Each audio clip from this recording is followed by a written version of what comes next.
What's going on, everybody out there in all social media lands? Welcome to another M3 Blurred Cast that happens here every Sunday at 5 o'clock here on the M3 channel. And we hope that your weekend has been great. And also happy Atlanta Pride to those of you who are watching us from Atlanta. I did not go out into the festivities. My whole weekend has been a chill vibe. I was supposed to go to a con yesterday, but I didn't even do that. I think I'm conned out at the moment. I think I'm a little burnt out from them, which can't happen when you go to so many. Um, but yeah, so I'm your host, Dick Knight. And of course, I can't do this by myself. So I'm going to introduce my lovely panel today. And we have Mr. James. Can't hear you, James. Hello, everybody.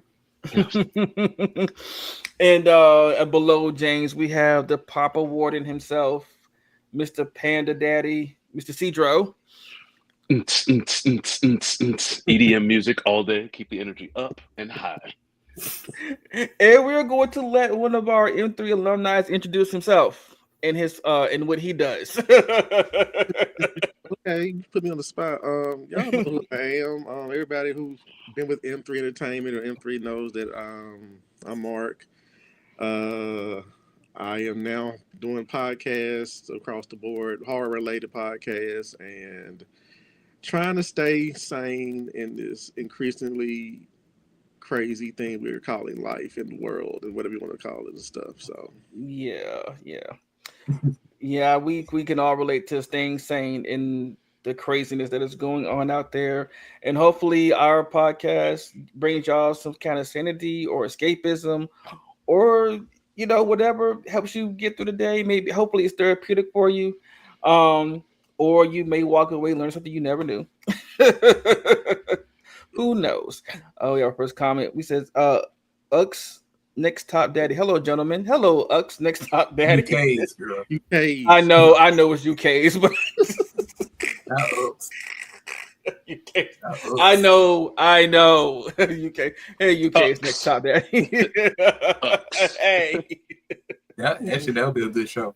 Yeah. Okay, listen. But of course. So my question for UK is it UK's Next Top Daddy or is it UK's Next Top Daddy?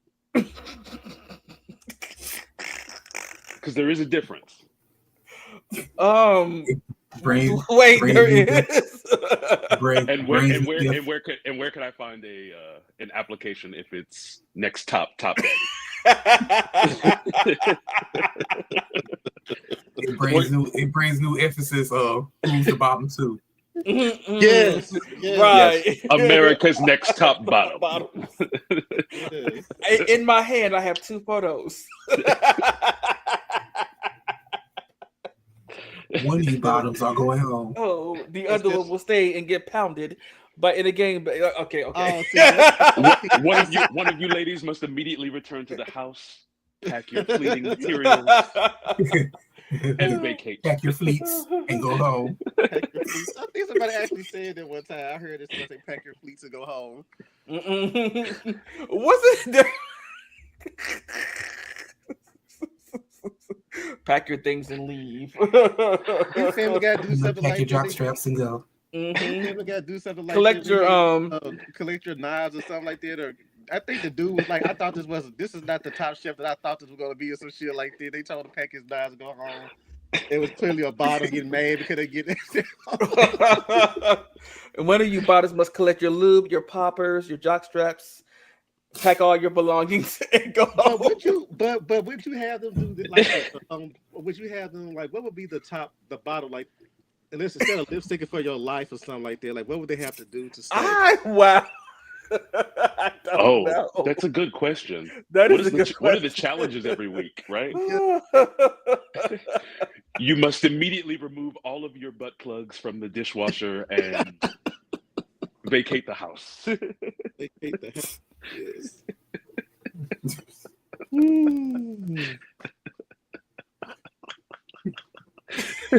Back on track. You must duck walk for your life. Not duck walk. But speaking of which, we're going to. Oh, he says it's top daddy. Mm-hmm. Okay. Okay. Now point me where the applications are. We're gonna be on the same show. And where does it air so I can watch? Right, me too. Because isn't there a movie out there called Top Boy? I mean, there's actually a movie out there called Top Boy. I forgot what it's about. It's Though. a TV show. Yeah, it's on Netflix, Okay. I believe. Well, I mean, typically Top Boy is the British reference for like the top kid in school or the highest, the kid with the highest marks or whatever. Yeah, because I found because I think I got that definition from what was it, Sex Education, the British comedy show or drama comedy show. Because the jock that did swimming, he was like the top boy. The first. I don't know if he was for the whole time, but he definitely was for the first season. Yeah. Okay. He says you can find me on Growler. Okay. Interesting. And you know what the funny part is? Tyra Banks still gonna host the show. No. Who I want to host it. You know who I want to host it? Who? New York. New York, like Tiffany Pollard, New York. Tiffany Pollard. Yeah. We was rooting for you. All rooting for you. How dare you? How dare you quit after 4 loads? You better swallow that load, whore.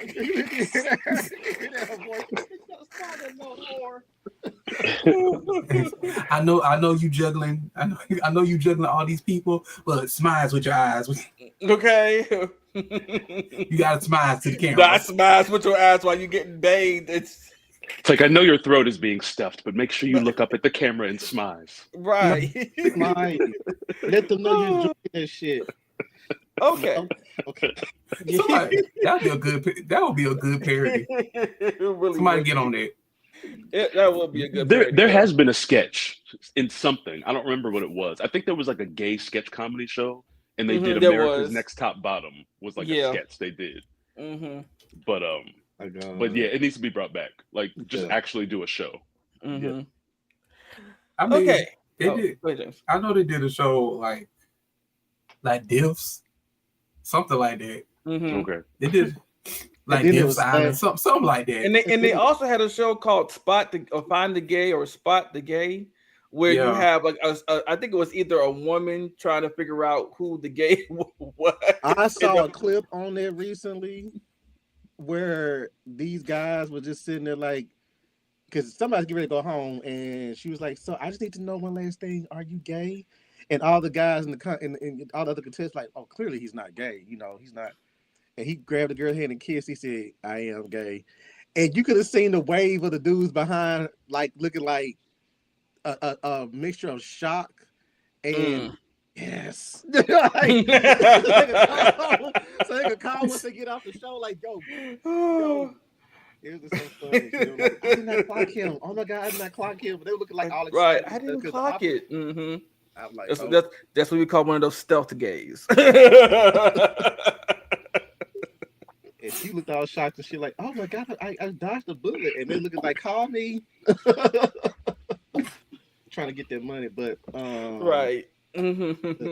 Yeah. Plugging all his socials. My socials are, call me if you need like any casting or directing or opportunities of roles in movies. Yeah. One of you will continue on in the running to become America's Next Top Bottom. The other one will be clocked. Will be clocked. Will be chopped. Right. And I need that faded outro like they did on Top Model with the picture. You know what? I like the one with Jade when she was snapping as she was doing her poetry, and then when her bitch came up, snapped. Babe, they were shady on that show. Oh, absolutely. That's kind of all it was. It was like half shade, right? Half show. No. Now, some of it was unintentional, but a lot of it was intentional. from the staff. I ain't talking about from the girl. I'm talking about Oh yeah. Oh yeah, they were super toxic. Like it's one of those things. It's like the movie Rush Hour. Oh Like yeah. Rush Hour was funny, but none of the At that jokes time. would like fly today. No, Nope. I mean, they'd still be funny to the people who watched it and enjoyed it, Right. right? But like, there's a lot of stuff that's like, oh, Right. that's not a Just like- 2025 joke. Yeah. Just like that show Drawn Together could never be made now. Could never be made now. I got one for y'all that probably cannot see the light of day again on brand new episode, Celebrity Deathmatch. Have y'all sat back went back and watched yeah. Celebrity Deathmatch? Oh, they're like they're today? bad. They're bad. Oh my god. Bad. Oh my. They are horrible to this day. And we were sitting there laughing and giggling. Hey, All of it was a different time.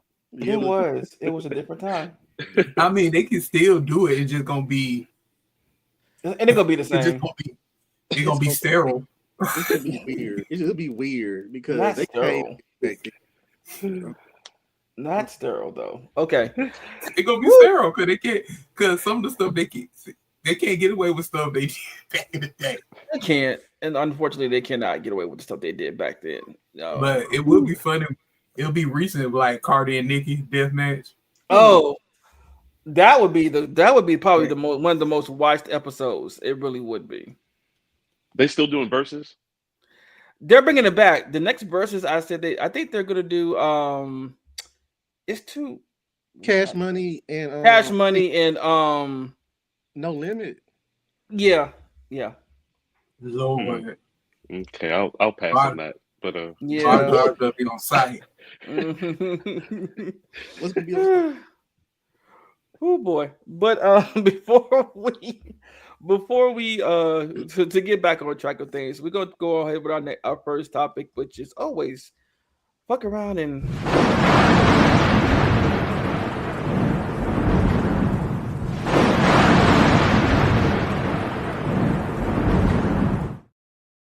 Okay, so now imagine you're back in 1980.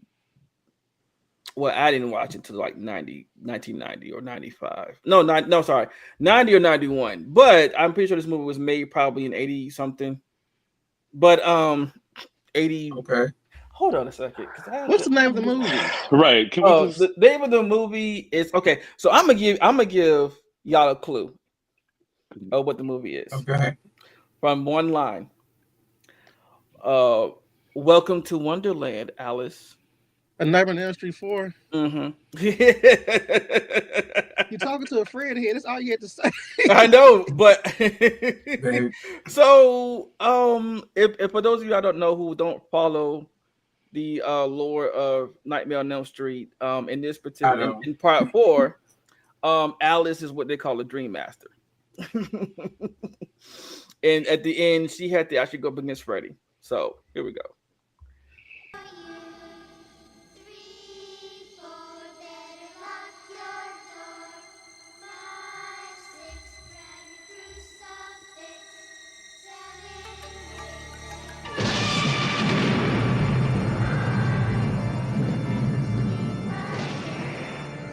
Welcome to Wonderland, Alice. All right, Gucci.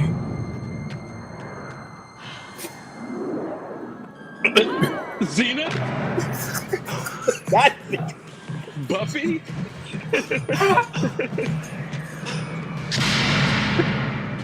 I ain't know who watched the Death Match.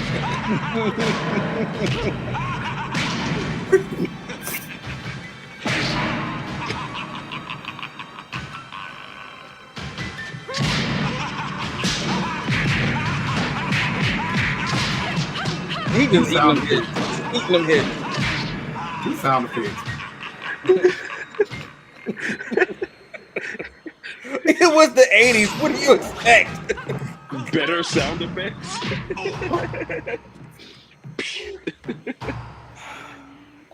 Hilarious. You've got their power. I've got their souls. Come on. Come on. Come on.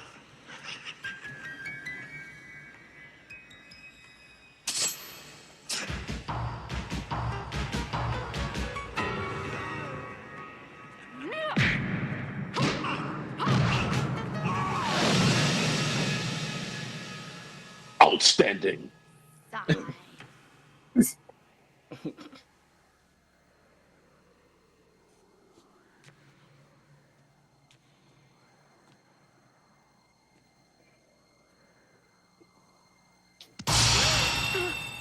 You think you've got what it takes? I've been guarding my gate for a long time, bitch.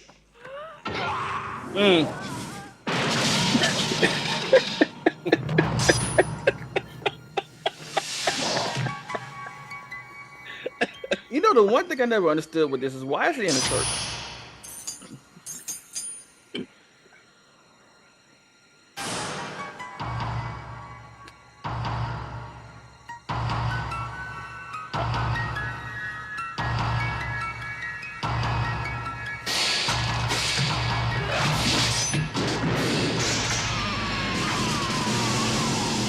Ghostbusters? No, But she didn't know how to do it. no. Well, remember she has Sheila's powers, so Yeah, that It- came from Sheila. yeah. Okay, gotcha.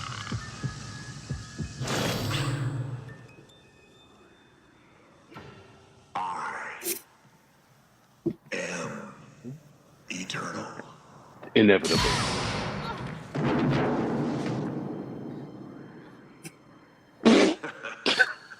They go stand there, get your slap, girl. I just all the fighting she did to be taken out by one backhand. Slap.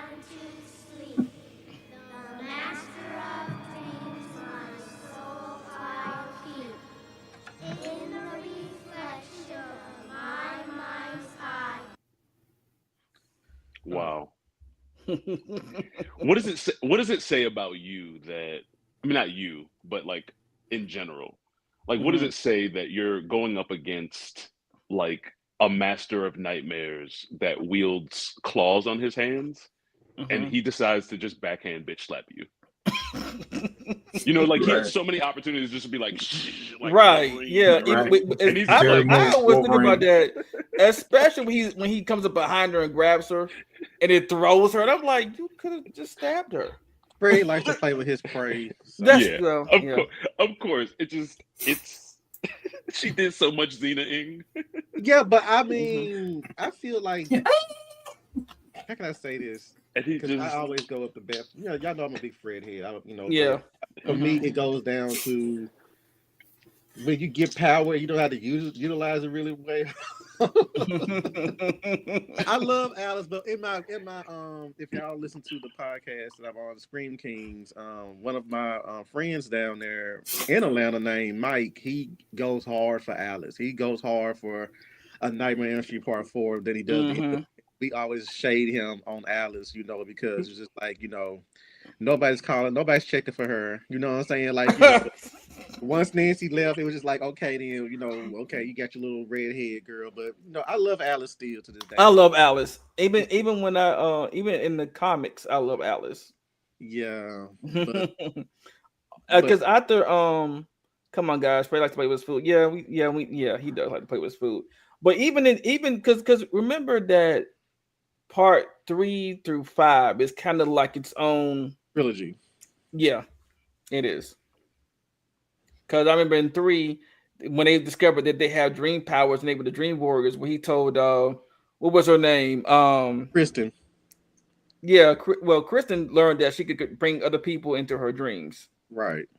That was her dream power, basically in gymnastics or flipping gymnastics, basically. But no, he told the one girl, what was her name? I can't think of her name, but this is your big break in TV. Oh, Jennifer. Jennifer, yeah. Jennifer, this is your big breaking TV.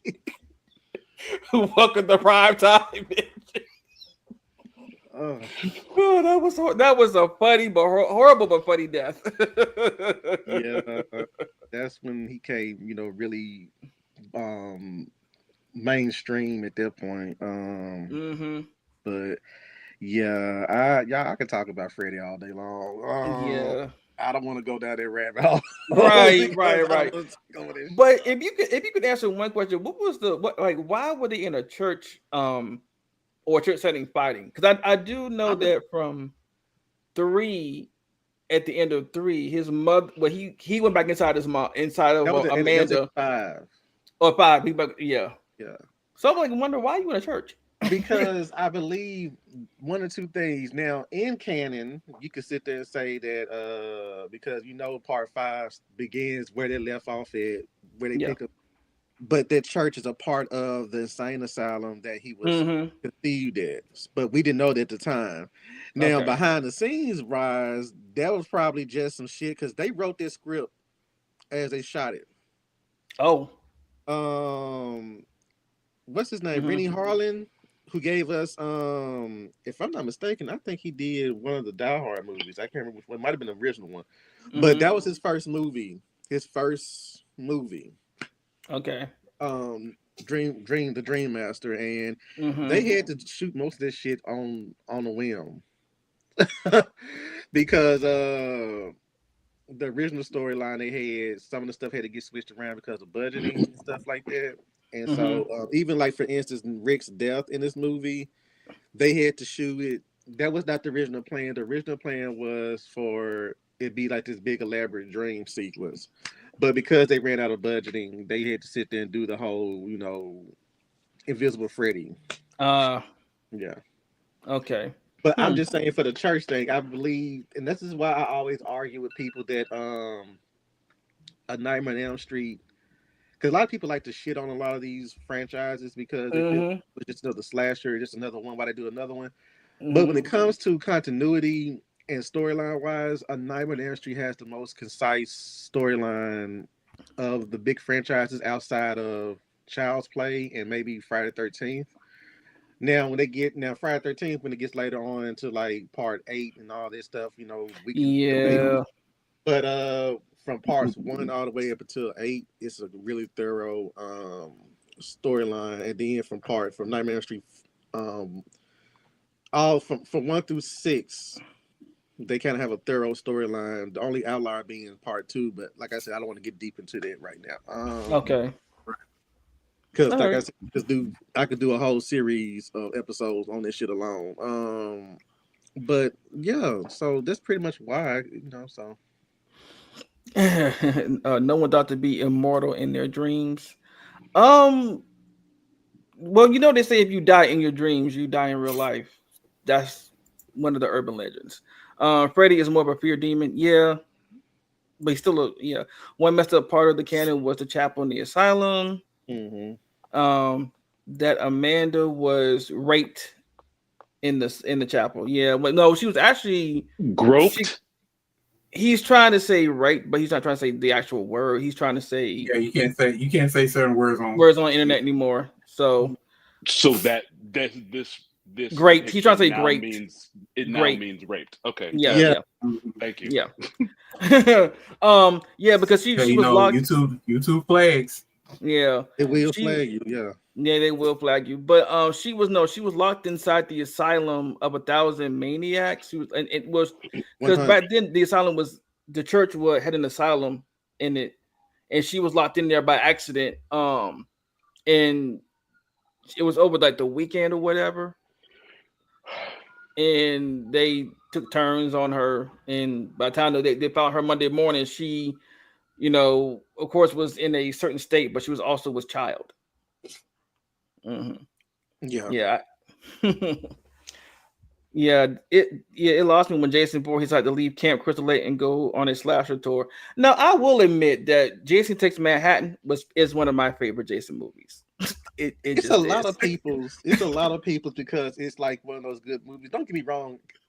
Y'all know I go up hard for these movies because Hmm. I was raised up with them. But I just looking at it back then, it's like, oh shit, this is amazing. Jason in the hood or Jason in the city and stuff. And you looking at it as an adult now, you're like, now, what did y'all? What came? I guess they wanted to do something different. I do remember watching the documentary where they said they did want to do something different. Hmm. Because that's why I call 8, 9, and 10 all different takes on. Right. Because you got 8, he's in the city. 9, he is body jumping. Excuse me, body jumping, and then 10, he's in space. So that's when they kind of started to do a lot of different things with that particular character. Yeah, like him going into space. The only thing I like about that movie is because I was like, I it gets kind of boring when you realize it's like one or two people left and they realize that he's there and everybody else is dead. The one thing I Mhm. like about X is that they all know that he's there and they're all just running. It's like a hard comedy in a sense, you know. It's like okay, we just moved from one room to the next, but you know, hey, it is what it is. Uh, yeah. So, what are y'all plans for Halloween? Um, I'm either gonna, and I don't haven't decided yet. Is I'm still tossing it up between going to a concert or just going to a Halloween party dressed up. I took off. Okay. I've never taken. I never worked a day. I've never worked for Halloween. I never worked on Halloween since I started working at my new job. So they already know every year Mm-hmm. Mark to come in on Halloween. So this year, actually, though, the day before Halloween, Brandy and Monica are supposed to stop here in Memphis for Yep. the Boys Mind tour. So I don't know if I Mm-hmm. in that or not. Especially with us being occupied now by the fucking National Guard, so that might change some things around. So Sorry for y'all. yeah. But what about you, James? Um, I ain't got nothing planned to be honest with you. Probably sit home and watch Halloween Town trilogy. Not the fourth one. The fourth one don't exist. Oh, they said the fourth one don't We don't, exist. we don't talk about Bruno. Okay. What about you, Cedro? The same thing I do every weekend, Pinky. Work. I, I'll be working. I understand Gotta that. go to work. Well, I'm sorry.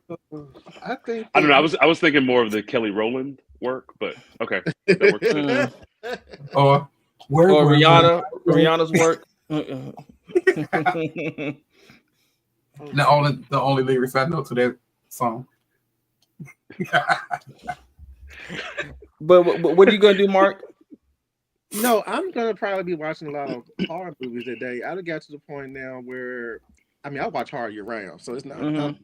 I'm not judging anybody that watches it during the Halloween season, though. But I am looking over you like the Volturi in Twilight, staring at you. Yeah. But I will say that you guys probably could get a few. Here's a little watch list. Something going.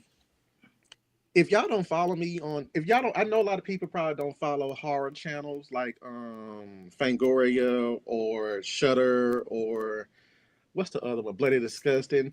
And I Mm-hmm. for my on my Instagram page, and I share it through Threads and Facebook.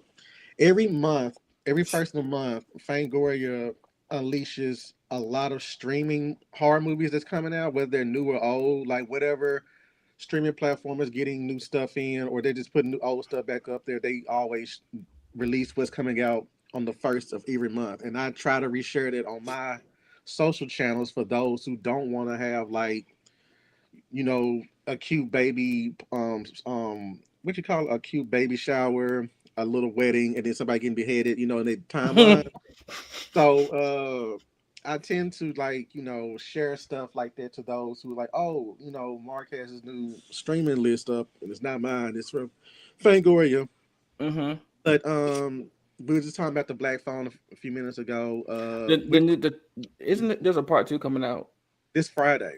Mm-hmm. And since we're talking about Freddy Krueger, I was kind of pissed off when they announced that Black Phone or the Grabber is gonna have like some Freddy abilities in this movie. So if you want to try to dive into that, you might want to check that out this I saw weekend. the first one. Yeah, I liked it. I enjoyed the first one. I wrote Jesus Christ. I read the short story a long time ago. Mm-hmm. And when they came up with the movie, I was ready for it. I was like, nice little short story, and wrapped up nice, pretty bow, whatever. Then they announced the sequel. I'm like, well, how are they gonna take it? How far? I mean, where can they take this from here on out? And Mm-hmm. and a lot of people are excited because they want to see the Grabber do like Freddy. If you've seen the trailer, you can see he does. It's like an homage to the Tina death from the original Nightmare on Elm Street in Black Phone 2. Oh. somebody does gets thrown around and while they're sleep, so he's throwing them around in the dream and whatever. So Oh, they get caught, taken up on the ceiling and slashed and all that I good would stuff. say feeling they just get thrown around. Like they get Oh, it's pretty interesting. So that mhm. was something that you guys want to, if you just have the opportunity to go check that out. Also, if y'all have not seen Weapons and Sinners yet, y'all need to go ahead and fix that ASAPly. Okay. Sinners available on HBO Max. Weapons, I think, will probably drop next month, but it's also on. You can watch it from home on Yeah. digital. Okay. Before we move on, I'm sorry, but about weapons, because I keep hearing mixed things about weapons. What is your rating of weapons? I consider Weapons to be because see, here's the okay. My list right now is for the top 10 movies of the year, horror movies rather. Hmm. Sinners has number one on lock. Nothing's gonna take that from it. That's yeah. Weapons is a close second. When Okay. I say close second, I'm talking about like this is Sinners and Weapons is still down here somewhere, but it's closer to any other movie, on the market. You know what I'm saying right now. Gotcha. So, and a lot of people didn't care for Weapons because they said that they didn't like where it went and stuff like that. But for me, being a black queer man and seeing that twist in the movie that has pretty much been spoiled throughout the if you've seen this character then it's pertaining to Weapons though, but if you did not go into Weapons, what? No spoilers, please. Yeah, I'm not, don't trust me, Okay. I'm not for that. Okay. I'm not for that. That's why I was saying, but going into Weapons, they had a great marketing campaign. I think that's why the WB of Warner Brothers has like four great horror movies under their belt right now, which is, you might could say Companion could be added to there, but I don't know. I haven't seen Companion yet. But you have Sinners, Weapons, Final Destination 6, and The Conjuring 4, Last Rites. Mhm. The thing about each marketing campaign gave us what we wanted from each movie. With Weapons and Sinners, it retained the mystery until you got into the theater and saw the movie unfold in front of you. That worked for Okay. those two.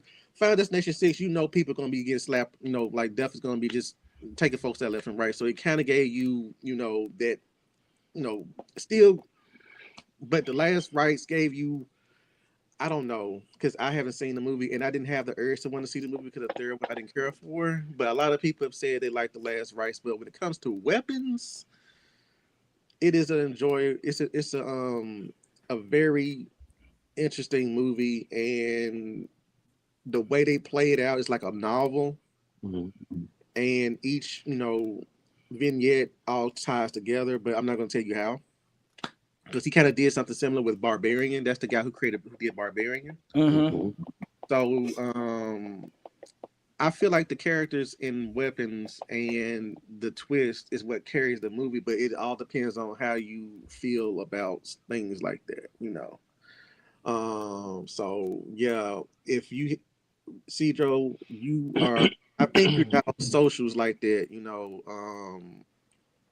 But if you managed to remain spoiled from Weapons, I commend you, because the weekend it came out, literally It everybody was saw on TikTok. this. It Not just was. TikTok, it was TikTok, Instagram. I was like, damn, can nobody go see the movie first? I'm like, shit. I have not. Well, I have not been spoiled by the ending. well, I don't have either of those two platforms, TikTok or Instagram, so that helps. Yeah, Yeah, a lot. Twitter's bad too. Like I don't use I don't Mm. well, and I The don't really thing, use Twitter, so yeah. yeah, because the I mean, thing is, I'm you on just social media, but I also don't follow enough or look at or pay attention to enough horror related stuff for Mm, that to really come right. across my timeline, right. even You on the Man, stuff that you I just do post and use. leave.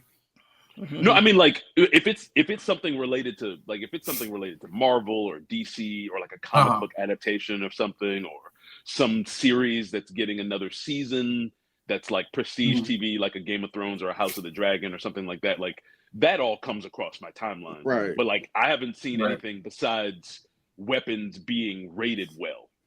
Like I haven't seen anything about like the actual nature of the story. It's actually been pretty quiet on that regard. Good, But I am still definitely planning to see it eventually. Okay. good. Remain spoiler free. Comment real quick. Didn't know those two were touring. Brandy and Monica. Yeah. Hmm.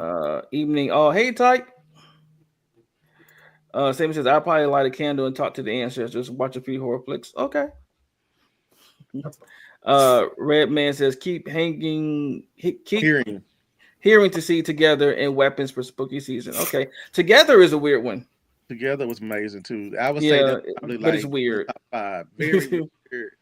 But And it's somebody said top the 5. Long Walk is a good death game thriller. Okay. I've heard great things about Yeah, the Long. I actually want to see that one.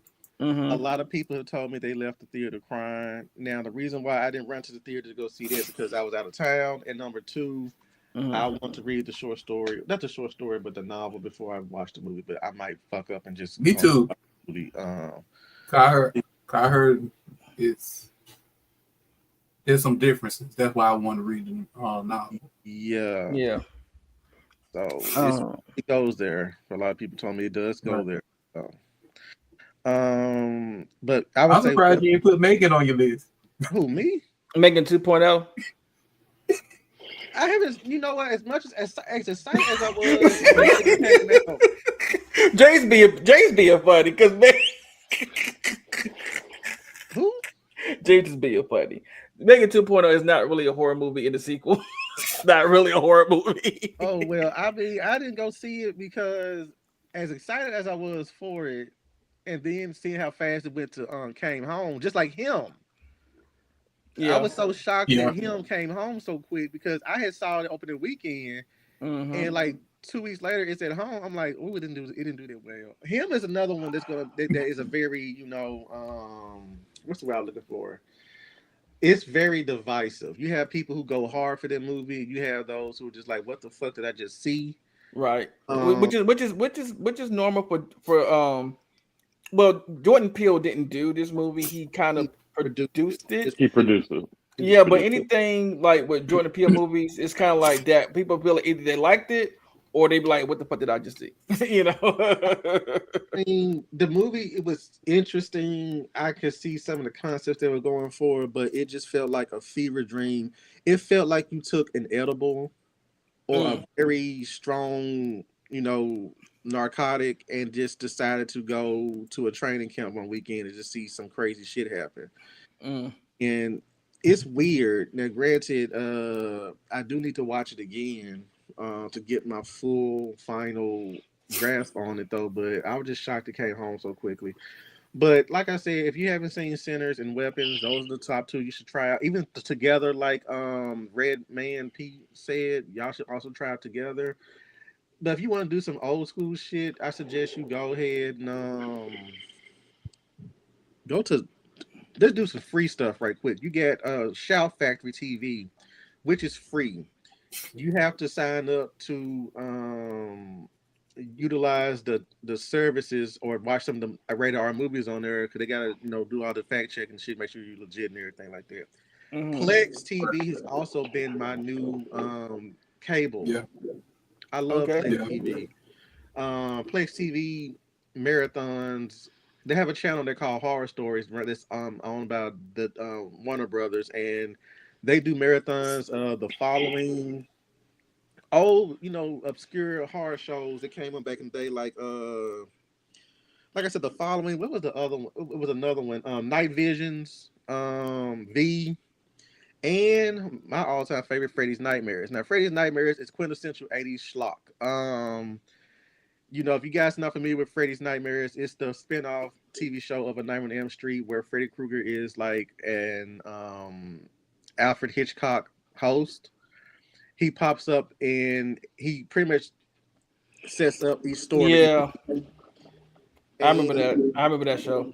There's only 6. I think there's 12 episodes total that he's the central person in it. Maybe 8 or 12. I want to say 8, but those are very fun to watch if you want to get a Freddy fix. But if you don't want to watch the Plex 24/7 channels, you can also find these shows individually, and I think it's on Prime too. So there's that.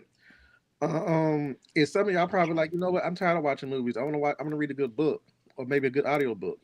Hmm. If you're a black horror fan, you want to read about black people in horror, I suggest you pick up stuff by Tenana Ravdu. Um, she has tons of books that she's been writing since the mid '90s that are like black horror novels. Or you can pick up Octavia E. Butler.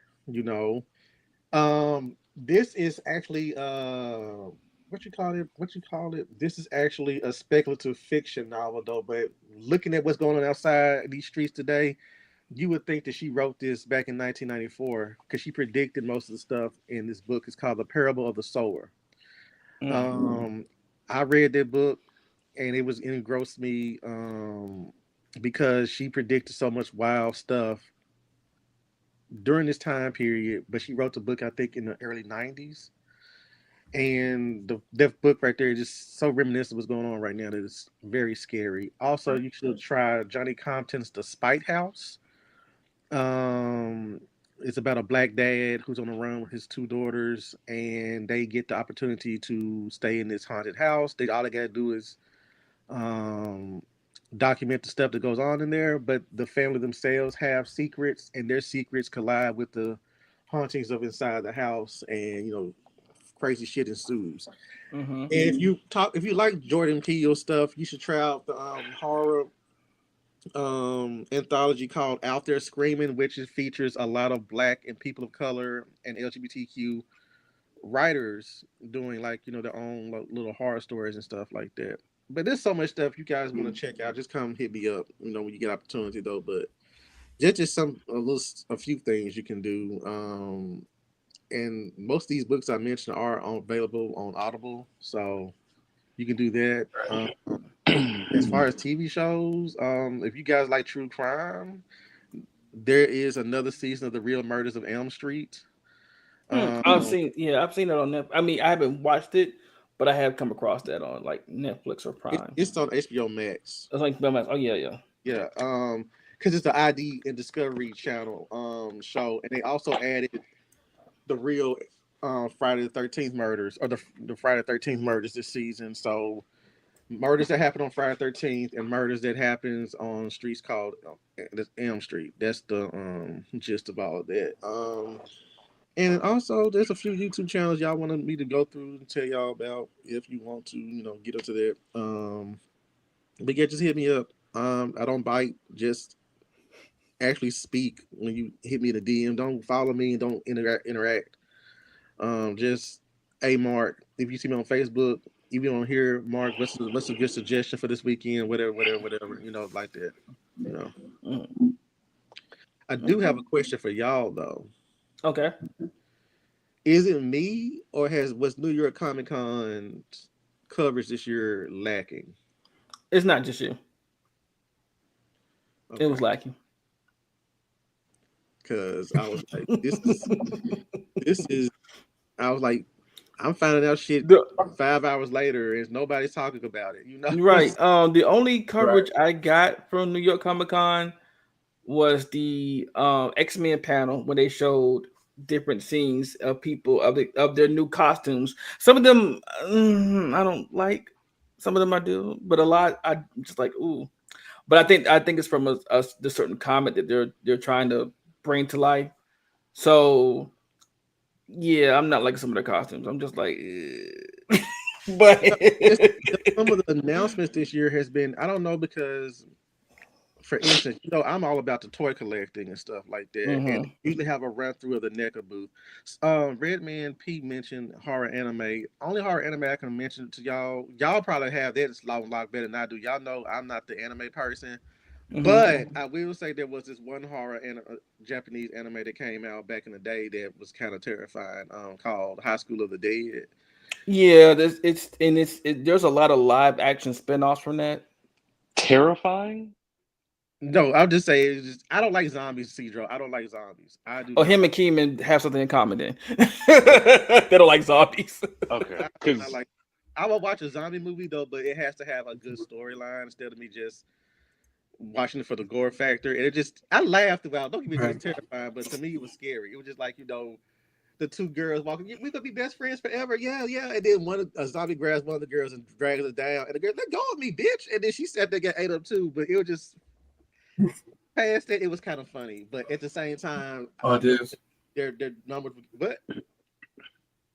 No, I was about to say, Uzumaki does anime and manga. Yeah, that was kind of fucked up. That was kind of like creepy. Oh yeah, it was horror anime. There's Death Note. There's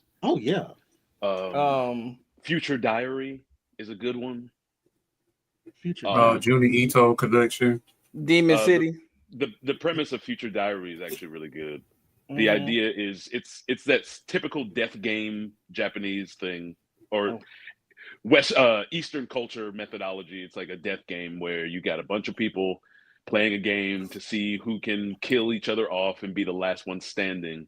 But the difference in Future Diary is that it targets people. Whoever wins the game becomes the god of the world, becomes the new god of the world, because the current god is deteriorating and basically dying. And so he enacts this game where he brings in, I think it's 13 different players.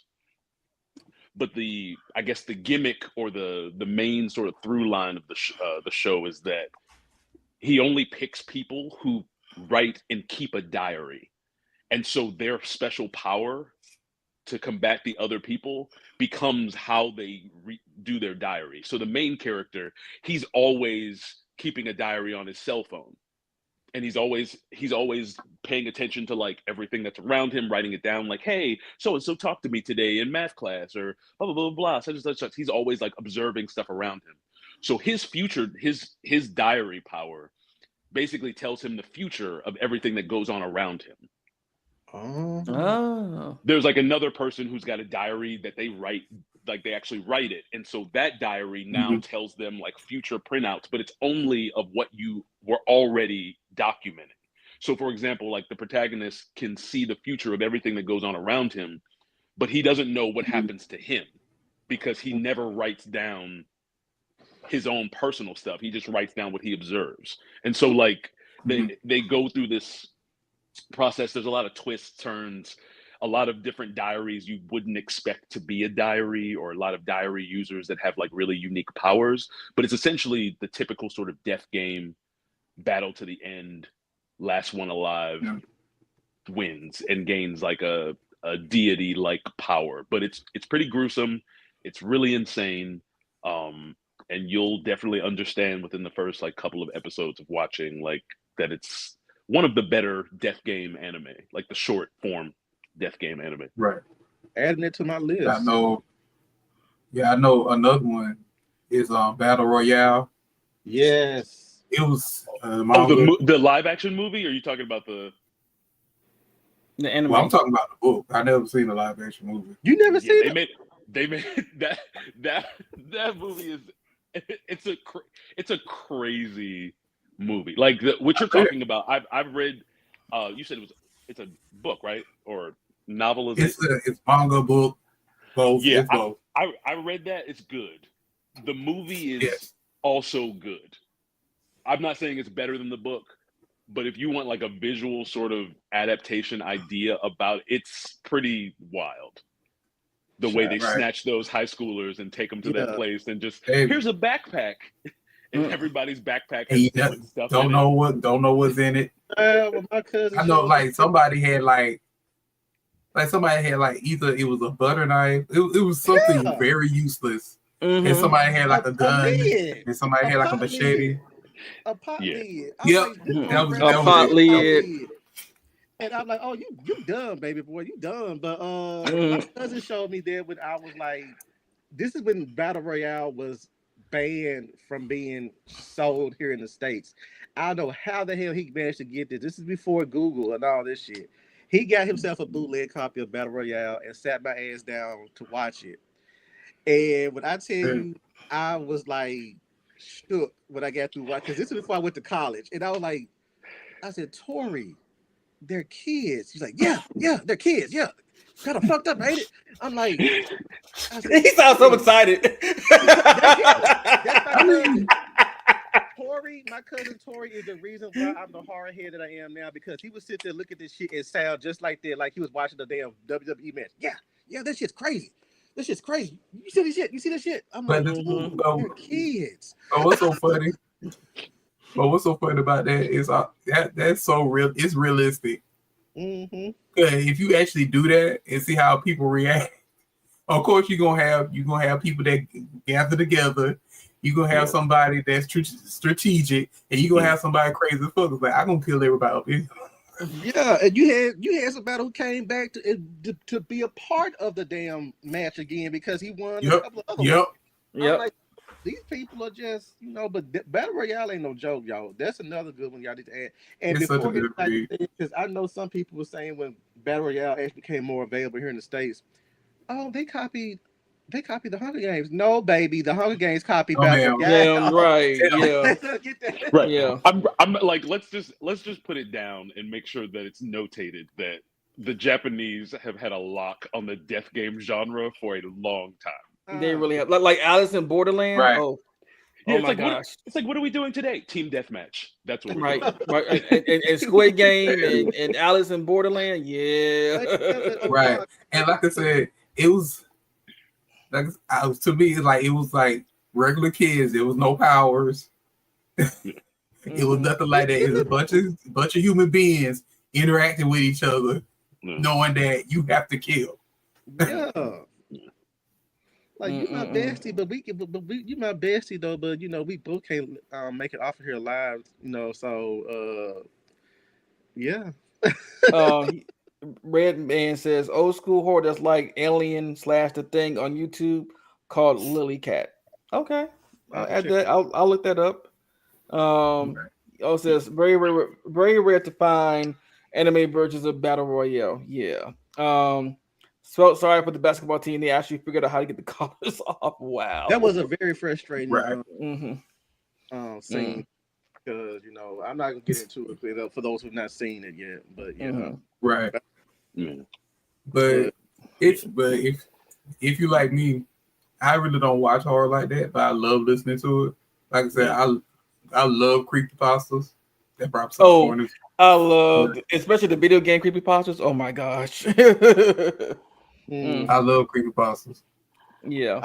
I'm a big creepypasta person too. I just became more engrossed in it through YouTube.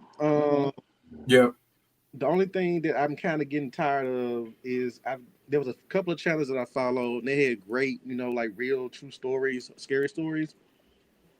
Some of them seem like they've been like reused on various channels because you sit to like listen to like for instance, I've listened to one channel named Mr. Nightmare, and then I might listen to another channel named Spooks McGee, just thrown out there.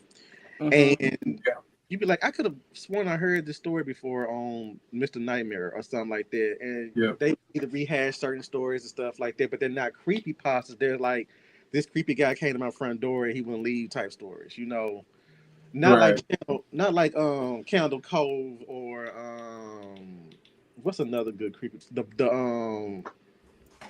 the No End House or something like that. Those. That's my favorite one. I love that one. Yeah. Or if you're more of a scientific creepy kind of person, they got SCP Foundation. It's called what? SCP Foundation. SCP Foundation. Okay. Yes. S is in Samuel. Yes. CP. Okay. Yes. I'm surprised you haven't heard of that, Mark. Oh, you gonna have a time. Hey, Calvin. I'm pretty SCP Foundation. Okay. Oh, I'm pretty sure. It's a well-known creepypasta. It's an ongoing creepypasta where people can write their own stories to it. Basically, a foundation that captures or researches paranormal. So, and they put them in classes like danger, safe, or in the middle. I forgot the ranking. They got names for the ranking. I can't think of it. But dangerous, middle, and safe. Like one of them is about Cain and Abel. which is really good. The other one is called The Guardian, which is really good. It's basically about an angel that's standing in like a middle of nowhere, and he's waiting. He's basically guarding a portal or a gate to Eden, Hmm. and anything that comes near it get completely destroyed. Mm. So Okay. basically the story is the Foundation is trying to get close enough to study him or capture him. So the It's a foundation, good story. it's kind of like the legacy from Poltergeist to Legacy. They just study paranormal things. Yeah, it's just a little bit deeper than that, a little bit Okay. more deeper. Mm. So like some stuff they just have to research because they can't control it because it's too powerful. So they basically just keep tabs on it. Okay. Some stuff is like it could be real mundane, like a ball that can transform different toys. Hmm. It can be like real mundane as that, or it can be like extreme, like they're watching. I know one thing, like they're watching something come to Earth, like a monster come to Earth. They can't stop it because it's like the size of a planet. Mm. So it's just stuff like that. It can get to the extreme. It can be really silly. It can be really haunting. Mm-hmm. And this Yeah. is all on YouTube. Yes, it's a creepy pasta. Mm. It's just one of those creepy pastas that anybody can make up a monster, write a story about a monster. I have to look, show y'all. Hold on, y'all can go ahead. Y'all can go ahead with the conversation. I'll bring it up later. Okay. Um. Did you have any other suggestions, Mark? Um, Not really. I mean, kind of, but like I said, this weekend. Also, if you have Shutter, I know a lot of people are like, Mm-hmm. like Cedro said, a lot of people probably not into horror, but if you're deeply into horror, I suggest you get a Shutter account. It just went up. It's $7.99 a month. I want to say it's. I don't know what the yearly cost is. I know a lot of people like to buy yearly subscriptions instead of month to month, and I understand Yeah. it. Yeah. But Shutter always gives us, like, for instance, if you guys into drag race and stuff like that, you can watch the Boulay Brothers Dragula, which is, they crown drag monsters who, they're drag kings and queens who come onto um you know show their drag, their hard drag and whatnot, and they have a lot of Mm-hmm. great competitions and a lot of great guests on there. They don't lip sync for their lives at the end of the show. If you're in the bottom two, you have to go through an extreme challenge. Like, they might tattoo you, they might put you in a chamber where you gotta be, smothered for a couple of minutes or something like that. They might even, prod you with some things. This is hardcore. You know what I'm saying? Like, if you set up a Dracula, if you don't do good that week, you just got to prepare to face your fear and stuff like that. Sometimes they'll put you in a damn full thing. Uh, they might bury you alive with creatures, snakes, spiders, whatever. So, and whoever doesn't win the challenge, you don't know who win. You don't know who stuck out the challenge. All you know is the next scene is them getting killed off Mm. by one of the boulets or some type of monster or something like that, and that's how they get sent home. So that's a good thing to do for Shutter. Also, Shutter also has, like, if you're into Joe Bob Briggs, bless your heart. But if you are, um, I'm just saying because we know Joe Bob can be kind of problematic at times.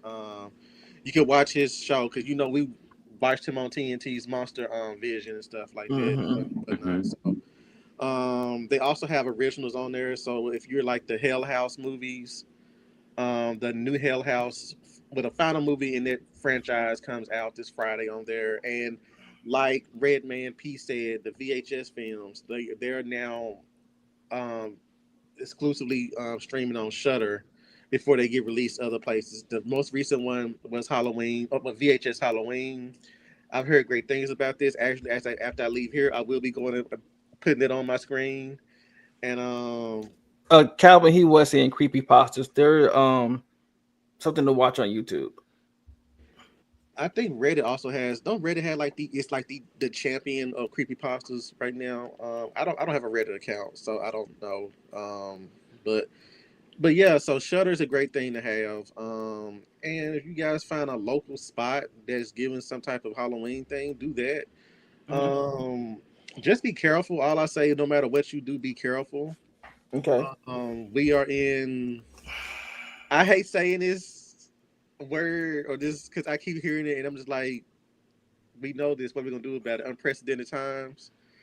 Um, just be careful out there. Like there's here in Memphis, they're pulling folks. I know this probably like what's it got to do with Halloween, but I'm just saying, while you go out and enjoy yourselves, if you're in a city right now where they're trying motherfuckers, just be careful.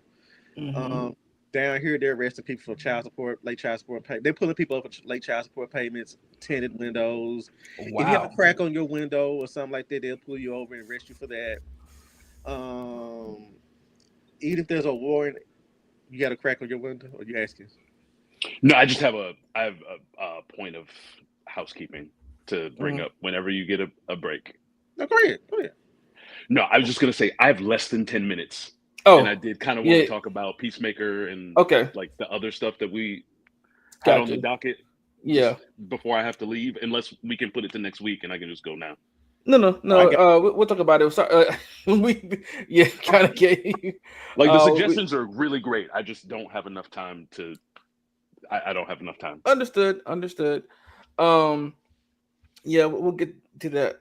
What I want to do later. But before we jump, I'm not sure if Marcus heard of this one called Good Boy. Yes, I Um, yeah, but I've heard great things about it. yeah, I have to. I'm gonna watch that. Yeah. It's about a dog protecting his a disabled his care. I guess it's his caregiver, but he's disabled from demons. That's all I got from it. So, um, but yeah, we're gonna move on to our next topic of I'm gonna do it because I have to go because I haven't seen okay, Peacemaker yet, and I don't want to get spoiled by anything. That's why I was like, let me do this right quick. yeah, okay. Y'all have a nice day and be careful out there, Cedro. And James, I'm gonna get you. I see you. All right, y'all. All right, see you later, Mark. Thank you. Peace. All right. Okay, so Peacemaker. Go ahead. What are your thoughts on Peacemaker? I'm gonna go with Cedro because he's got to go. Um, I think that you guys both saw it or no? Yeah. Oh, James didn't see it, but James, do James you don't care watch about the show spoilers. at all? He don't care about spoilers. It's not about the spoiler. I just want Oh, to know if he's watched the show at all, so No, that I know how to like. oh no, I said So you at don't the watch it. beginning I ain't really like to. You can okay. go ahead. Um, I don't. I didn't think that this was going to be possible, but like he definitely didn't stick the landing with this one. He didn't. Um, there was a lot of motivations I didn't really understand. As far as like the character development this season, like Hmm. Rick Flag Sr. was a big fail for me. Like for this to be not technically the first time we've seen him because he was in Superman. Um, but for this to be the first time that we actually get to see more of his character, Hmm. I didn't really get it. You know, like I understand the idea that like his son died and Peacemaker was Agreed. the cause, but it felt like he had no character development or like presence at all. He just randomly showed up to be like that 80s villain that really has no substance, Hmm. just evil actions. And then at the very like this I don't know. I will say this. James Gunn very much loves to incorporate music into his projects. Like he's very big on that. I think we're getting into a territory now where he might have a little too much power and say so in things.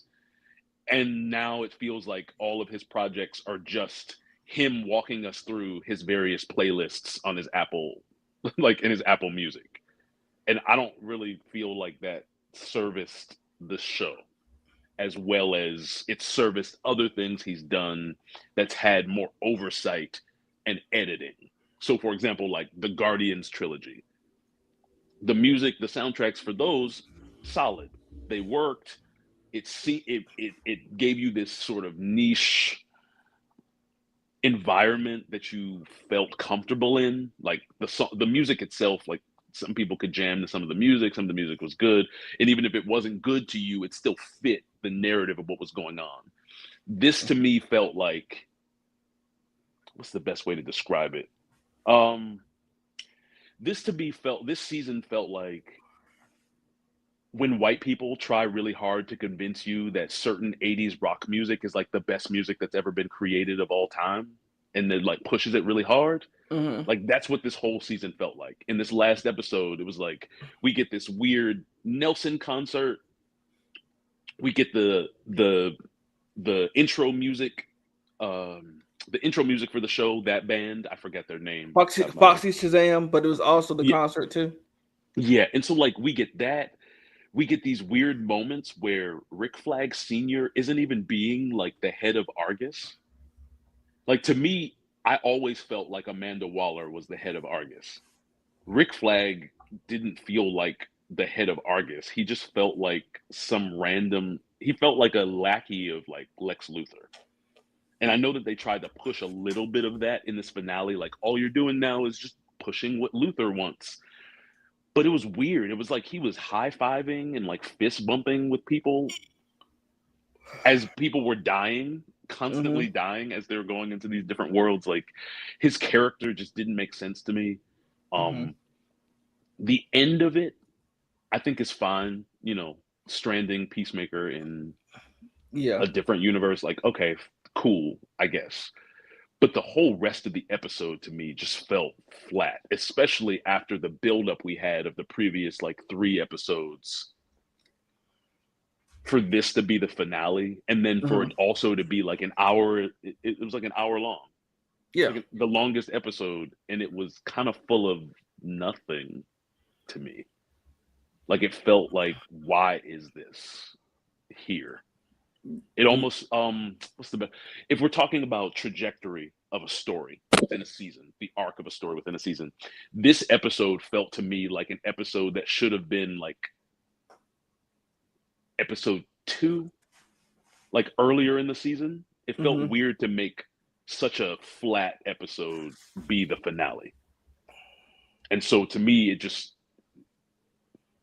decent season, I guess, but the landing like was horrible. Like think of any gymnast trying a layout and like tumbling at the end instead of landing, like, and that's tumbling off the mat, right, and the stage. In the stage, wow. But that's what it felt like to me too. Into the judges table, and I'm like, it just, I don't know what this was. Yeah, his transition was weird. He was all on Team Superman, but on Peacemaker he went full metahuman Nazi. Yeah. I mean, I agree with everything Cedro said, and I really don't have any words about this finale other than it just was meh. It was meh. The only scene that I did really like is Adebayo and her wife having that conversation, that hard conversation. That was the outstanding scene for me. Other than that, everything else was just kind of like, it's there. I mean, Adebayo for me has been the anchor. Has been the anchor. She's the carrying the show. Yeah. For this season, for sure. Like every scene that she's in, I'm interested in. Yeah. And it's not just because Root for Everybody Black. It's like she feels like the best written character in the show. And she, you know, the actor who plays Adebayo, like she's incredible. Danielle Brooks, yeah. Like she's been nothing but incredible. Like her scene with Adrian, I thought was really nice. The way she played him and was like, well, I just don't think that you care enough about Chris. Right. Try and get him to use him. You know, like she's had some great moments in the season, for certain. But like this sort of will they, won't they with Harcourt and Chris, to me, was stretched way too thin. Yeah. And then for them to give us this whole thing about like what happened on the boat. Did what happened on the boat mean anything to you? And then what happened on the boat was just a kiss. I thought they had sex or something. I'm like, so it was just a kiss this whole entire time. And that's the only thing that he cares about is like whether this kiss meant, and like, and I get it, like he's human. We all have these human moments. We were trying to connect to that. But to our listeners' point about Rick Flag being, his transition was weird. It's like he definitely went to being a metahuman Nazi to a certain degree, Mm-hmm.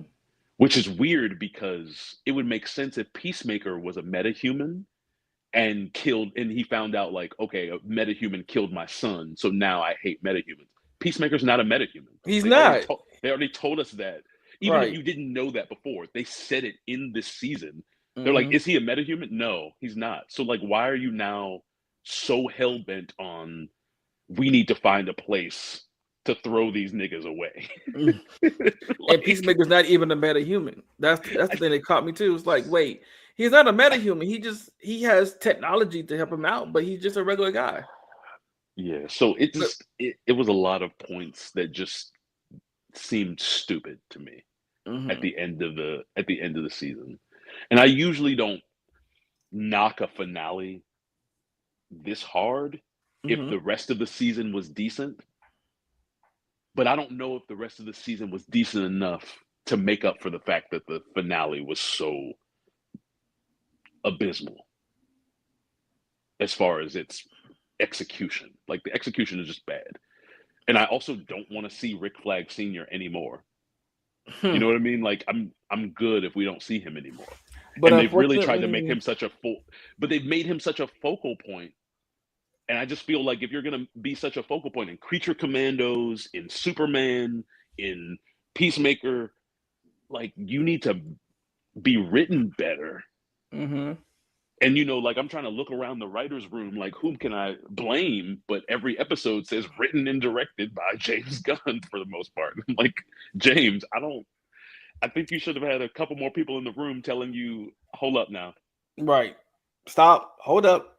That doesn't work. Like I hate to make somebody catch strays, but it kind of feels like some of like Alicia Keys's more recent music where it's like, is anyone in the studio with her, like telling her, like, let's edit this or let's go back in the booth for a moment.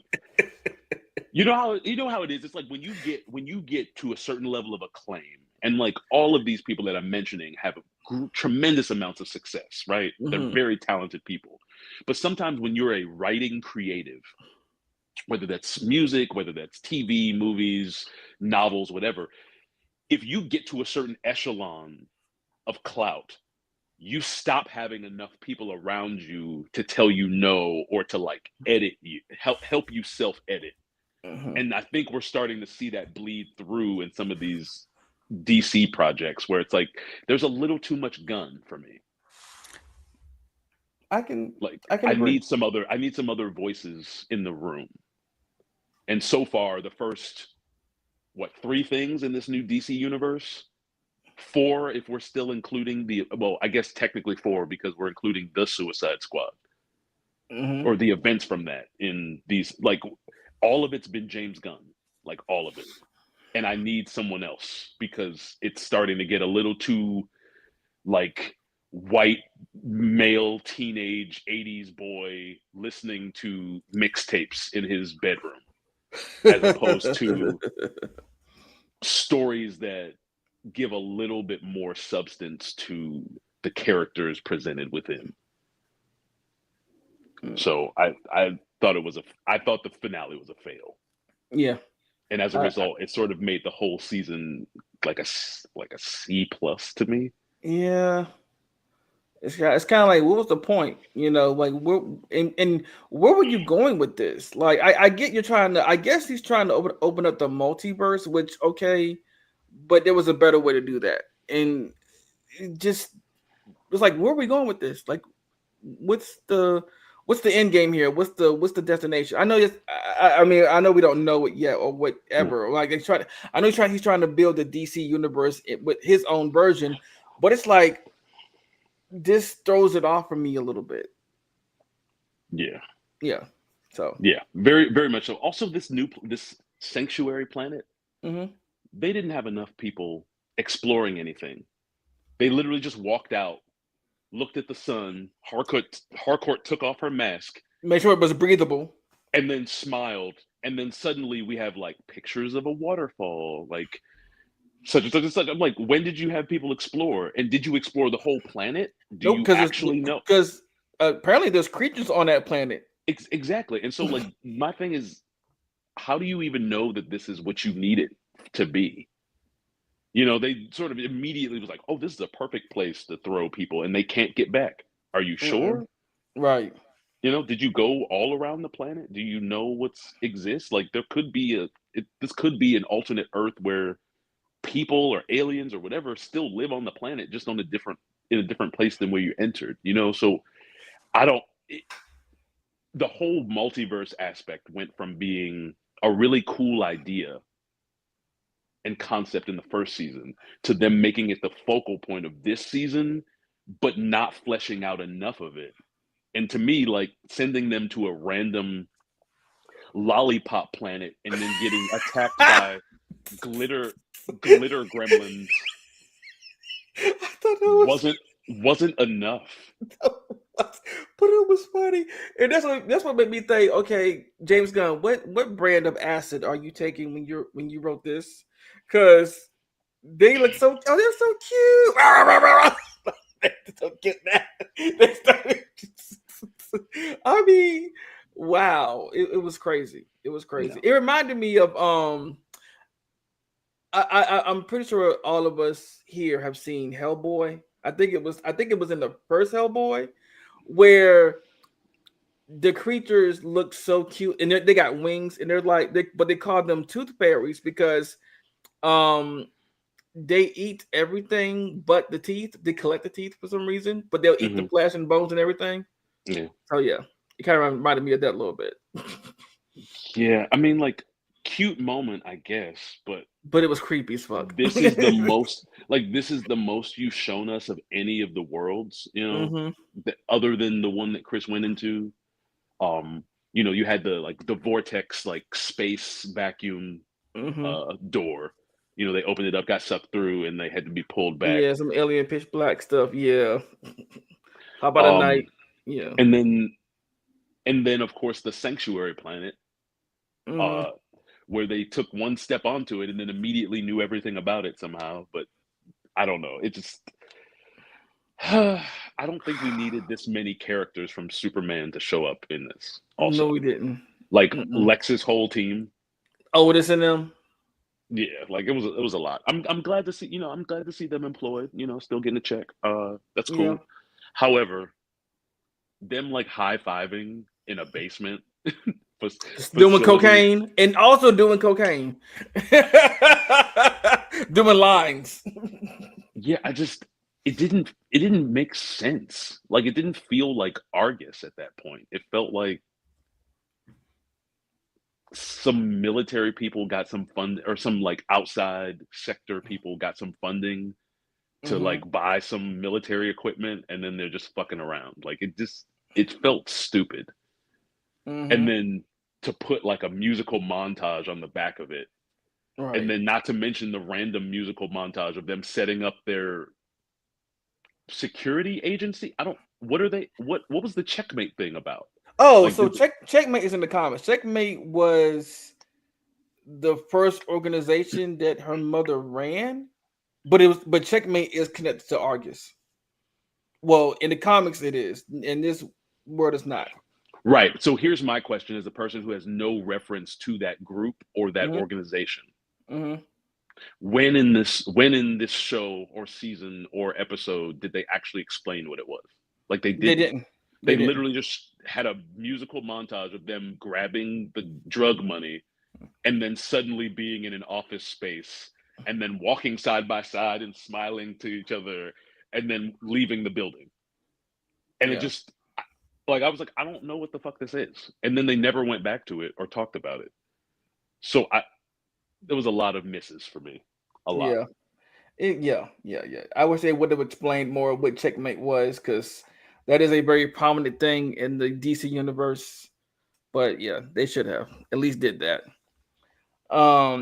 But yeah, it fell flat for me too. I was just like, okay, we have a finale. It was a finale. Okay. And end scene. And see, right, that's it for me.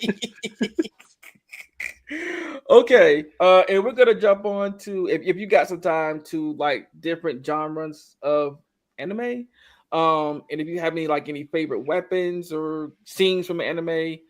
But there was I had a video that I wanted to show, but I don't know if you have time for that. But I do know that me and you talk about isekais a lot. Yeah. So Yes. explain to those that don't know out there what an isekai is. Sure. Isekai, Isekai. Mm-hmm. Or at least that's the English spelling of the word. Isekai literally in Japanese translates to another world.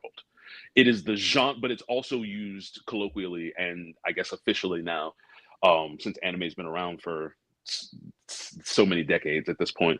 Isekai is also used to describe the genre of anime or manga, even, or novels, light novels or whatnot, where a character is transported from their actual world or plane of existence to another world or plane of existence. Usually, it either happens because the character dies in their world and they get reincarnated as a different thing in a new world, or they get like summoned or transported magically somehow in their normal set, like their regular self, just transported to another world. Mm-hmm. There is a lot of isekai, and there's so much isekai, like manga, anime, there's so much of it that the titles have come into a life of their own, where you don't just have stuff like Death Note is not an isekai technically. I guess you could maybe make the point that Ryuk goes from one world to it, like the Shinigami world to the human world, but that's not quite isekai. Like Death Note is a very simple idea. We've got like the Narutos, the Bleaches of the world, right? These Mm-hmm. very simple titled things. Isekai has gotten to a point now where an isekai title will be like a whole sentence. So you'll get something like campfire cooking in another world with my absurd skill, Mm-hmm. or reborn as a vending machine, I now wander the dungeon. Is it wrong to pick up girls Girls in a dungeon? dungeon. Right. And so it's like you get these long titles because they're so like this the market is so saturated with different isekai that you almost have to put your plot as your title so that people can distinguish you from the other like 70 that do the exact same thing. Mm-hmm. But you put your twist Mm. in it. I'm a spider, so what is another one. Yeah. Reincarnated as the seventh prince, so I get to practice my magic secretly or whatever. I can't remember the full title, but there's one Yeah. where like the character gets reincarnated as a prince in a line of princes and Mm. princesses to take the throne, but he's like seventh in line, so nobody pays attention Yeah, to him as much, so he can like right, but he practice. got the memories of his past, right? Right, exactly. Mm. Normally these characters are also very OP. Like these characters will Very. be very overly powerful and just minding their business in the new world, and It'd be, the new world will it's fuck so with them, funny. and then the like new like world will Shield find out. Hero, like Yeah. and Shield Hero was a good one. It'd be It's a good it'd be example. so Yeah. yeah. Or It'd be so funny because it'd be like, I'm gonna hold back. I ain't gonna show them my real power. Then mhm. I remember I forgot what anime this is, but he was like in a class with a bunch of kids showing off their magic. He like doing little fire spells and stuff like that. He said, I'm gonna hold back. I ain't gonna show off my full power. And he blows through a mountain. I'm like, that's not what Yeah, like the characters are always, because a lot of times the other part about the isekai is that, or a very common trope in isekai, is when the character goes to a new world, usually the god or one of the gods of this new world will bestow upon them some like ability or power or gift that like helps them be super strong. Like for example, the one I mentioned earlier, campfire cooking in another world with my absurd skill. The character gets transported to another world with a group of other, like he gets summoned, I believe, with a group of other people. Everybody else gets like this ability that helps them become a hero for this world. Because typically in the summoning isekai, you get summoned to the other world because that world needs help fighting off some like demon force or some like great evil that's on the horizon. And so you get that trope in this, except everyone he comes with gets like special powers, like, oh, you're a sword master, or you're very proficient in fire magic.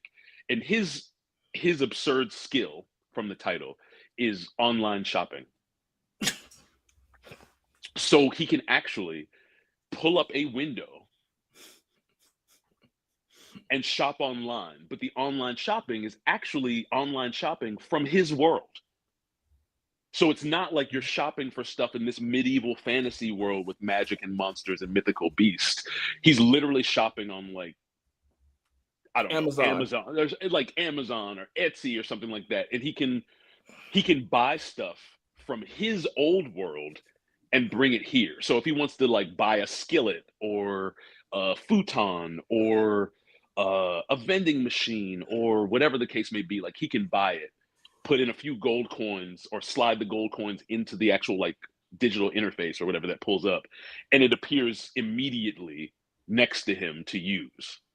And so as a result, he can like he uses it mainly for cooking, but he can use it for a lot of different things. Because the premise is that he comes with a group of people, realizes his skill is not useful to what they need, and basically goes off on his own.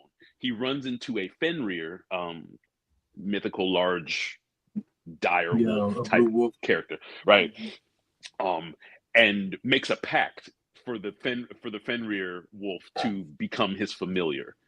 And the whole pact is like you have to cook. He has to cook for him, the wolf, like every day. He has to provide like 3 meals for him every day, and the wolf will be his familiar, friend, bodyguard, whatever. And so he's like traveling around with this very mythically rare creature that's OP, and he just cooks for him every day. So it's kind of like a cooking anime. So the people who enjoyed the Delicious in Dungeon on Netflix, we've got also Food Wars, I think is the English title. Food Wars, yeah. Or Shokugeki no Soma for the people who know the Japanese title.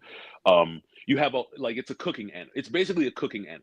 It's like a slice of life isekai cooking anime. There's a little action that happens anytime they encounter some threats, but the Fenrir is so strong that most of the stuff that they come across gets dealt with really quickly. So it's normally like comical action as opposed to really intense action. I'm sure the story probably gets a little more mature and intense later, but so far right now, I think the second season just premiered a couple of days ago.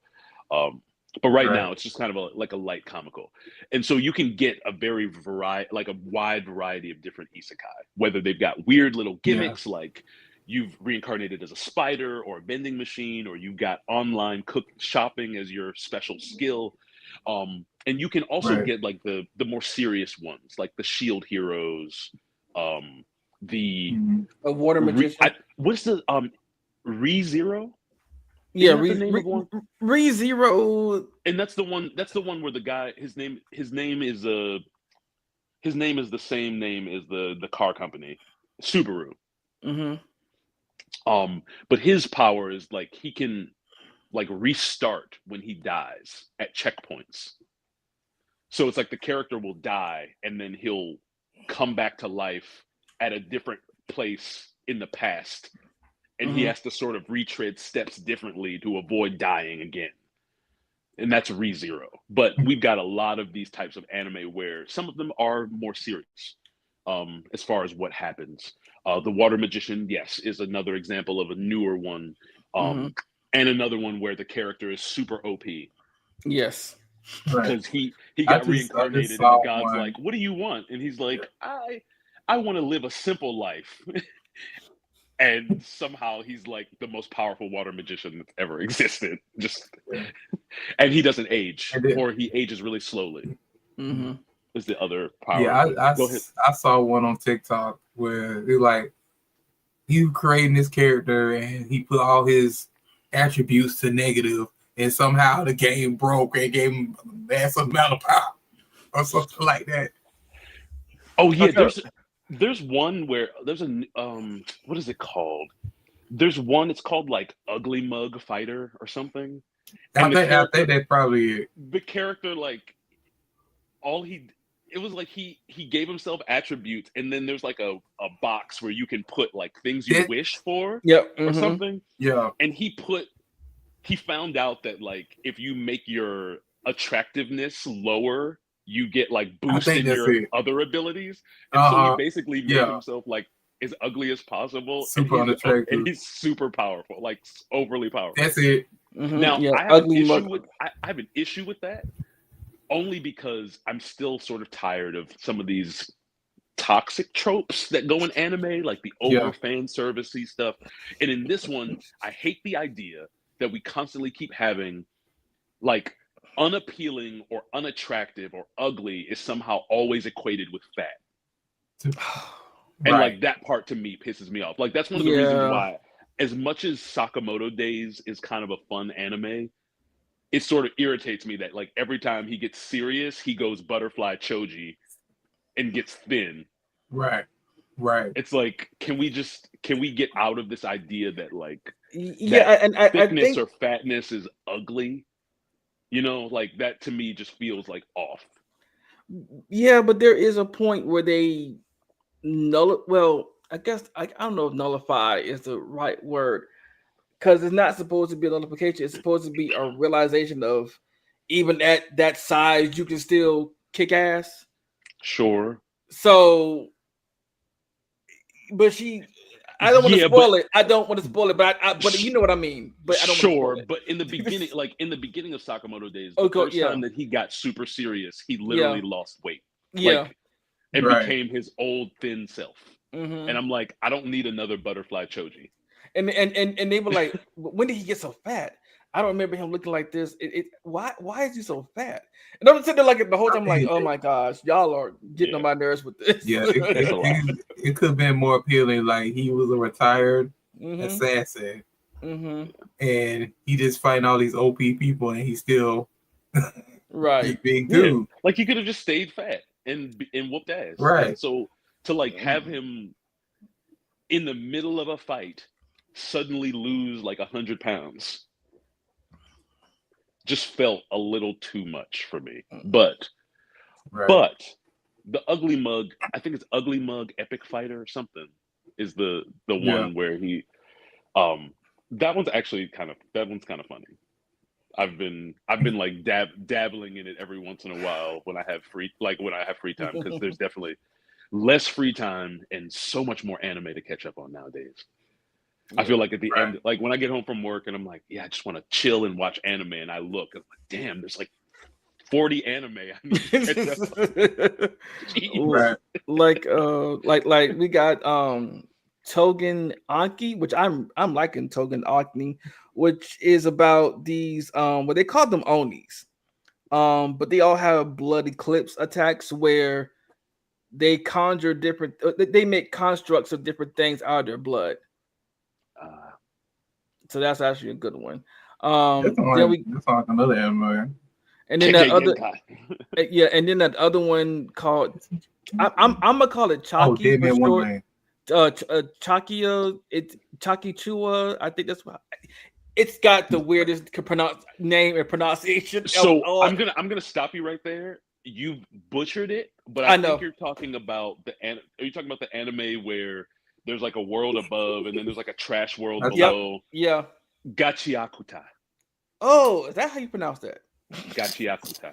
Okay. Yeah. It's funny because one of my coworkers was talking about it. He was like, "Yeah, I'm watching this anime, and it's like it's like Chachi something," and I was like, Gachiakuta? And he's Gotcha, like, I think Yakuza. he's like, yeah, I think that's it. But y'all were saying like Like, girl, almost the same mess up. right? Yeah, it's Like weird. Taki, like what? Yeah, the title is weird. It It's is. one of those ones that's like people will probably end up liking it because it fits into those like typical Shonen. shonen anime Mhm. stereotypes. But the title is gonna fuck people up. Like the titles, they're just gonna be like, gotcha, gotcha, gotcha, Gotcha. Right. gotcha. Thank you, thank you. You But better, you better be glad this ain't 4Kids WB, because baby, they will change that name in a heartbeat. You hear This me? this cookie is so delicious. You mean this rice ball? This donut. Like, right. oh, that's my small girl. I'm I Joey love- Wheeler. oh no, not Joy Willer, but yeah, I love that one too. What's the problem, Yug? with a whole Jersey accent, but you in Japan? Okay. And your sister had The only no thing that accent. came out of 4Kids. Huh? And his sister has no accent. The sister had no accent. I'm like, how are No, you guys no. raised in the same household? And Joey's the only one that sounds like he's from South Jersey. Like, I guess he watched Scarface movies. Well, Anyway. I mean, so you know how sometimes when actors go for auditions, they'll add something to the character, or they'll ad lib, or they'll add something that they weren't expecting to the character. So the English voice actor actually said that he went in and he's like, well, he is this kind of, because Joe is the kind of character like he relies on luck, but he's so energetic and he's over energetic about things, and he's also very quick to anger. So he's like, you know what, I'm gonna give him he actually said, I'm gonna give him a little twist and give him like this South Jersey persona and accent, and they said, well, the casting people loved it so much they actually gave it to him and said, keep that. So he actually made it his own thing. Yes. Italian mob boss. Yes, that's it. That's what we need. Yes. Yug, be careful over there. Mm-hmm. You missed it with the Godfather of games. Like, no. Don't be sleeping with the fishes. That don't even sound. Where's that coming from? You know, it'd be funny, but the sister would come in like, why are you talking like this? You don't talk like this at home. Y'all are gonna make me go back and watch a couple of episodes of Yu-Gi-Oh! Abridged. Right. Ignore me. Yeah. But only good thing that came out of 4Kids was the theme songs. Mm-hmm. Oh yeah, The theme songs were good. Was fun. Yeah. But you also got your My Hero Academias, which I think is what, like an action anime, or Like an action shonen. Yeah, action shonen. And actually My Hero Academia is back on its final season. It is dropped on Crunchyroll. They haven't dubbed it yet, but so like I said, I will watch sub if I really, really want to watch it. And I'm like, this is one of those ones where I will sit there and read the screen. So is Digimon Huh? Yo, Digimon Midoriya. Isekai? No, it's not. It's not an isekai. It's not. No. There's no transporting, but it's popular. But it's in a world of people with superpowers, basically quirks. They call them quirks, but basically they're superpowers. Yeah. As they like to remind us, okay, in this world, 80% of people are born with quirks, mm-hmm. which are special abilities, and they don't. The thing I'll give credit to My Hero for is at least they decided to make the powers weird as hell. Like the quirks, the superpowers remind me more of. You remember the show Heroes? Mm-hmm. It reminds me more of like Heroes power sets, where they were kind of weird and quirky and funky and like had these weird like activation of like sequences, and like I appreciate that about My Hero, because normally you go to a world that has powers or that has magic, and you've always got this. It's always like elemental or I've got super strength or I can fly and all this other stuff. But like my hero will have that and also have like these It's like and the heteromorphs as well. Like they also have these like mutant characters who don't look human fully, right? They just are like humanoid, right? And then they also have a power on top of that. So I appreciate the world for being weird. Yeah, I just like it because it's as realistic as it can be. Everybody's not going to have a top tier ability. Nope. Just like what's his name? It's like it's the great character. I can't remember his name. But he's got like a pervert one. Yeah, the little purple guy. Like talking about stuff. I'm gonna see the the sticky balls. right. And he got these balls that stick. What I like Mineta, yeah. And what I like about that, and it did a continuation storyline of him like being a pervert. Like and he got reprogrammed. Oh Lord! Like we sick of this shit. So we gonna tie you to this chair with your eyes taped over. You go watch. Yeah. And ever since then, he's been less perverted as he was. Yeah. I like how they continued that along because that could have been like a one gag episode situation. Yeah. What is his superhero name? Is it like grape juice or something? Yeah, it's something like grape juice. Yeah, something grape something. And then you also got the frog girl. I like her. Sue. Call Sue, me Sue. Yeah. I think the best interpretation of this is I forgot her name, but she's a rabbit girl. I'm not good with names. Miracle.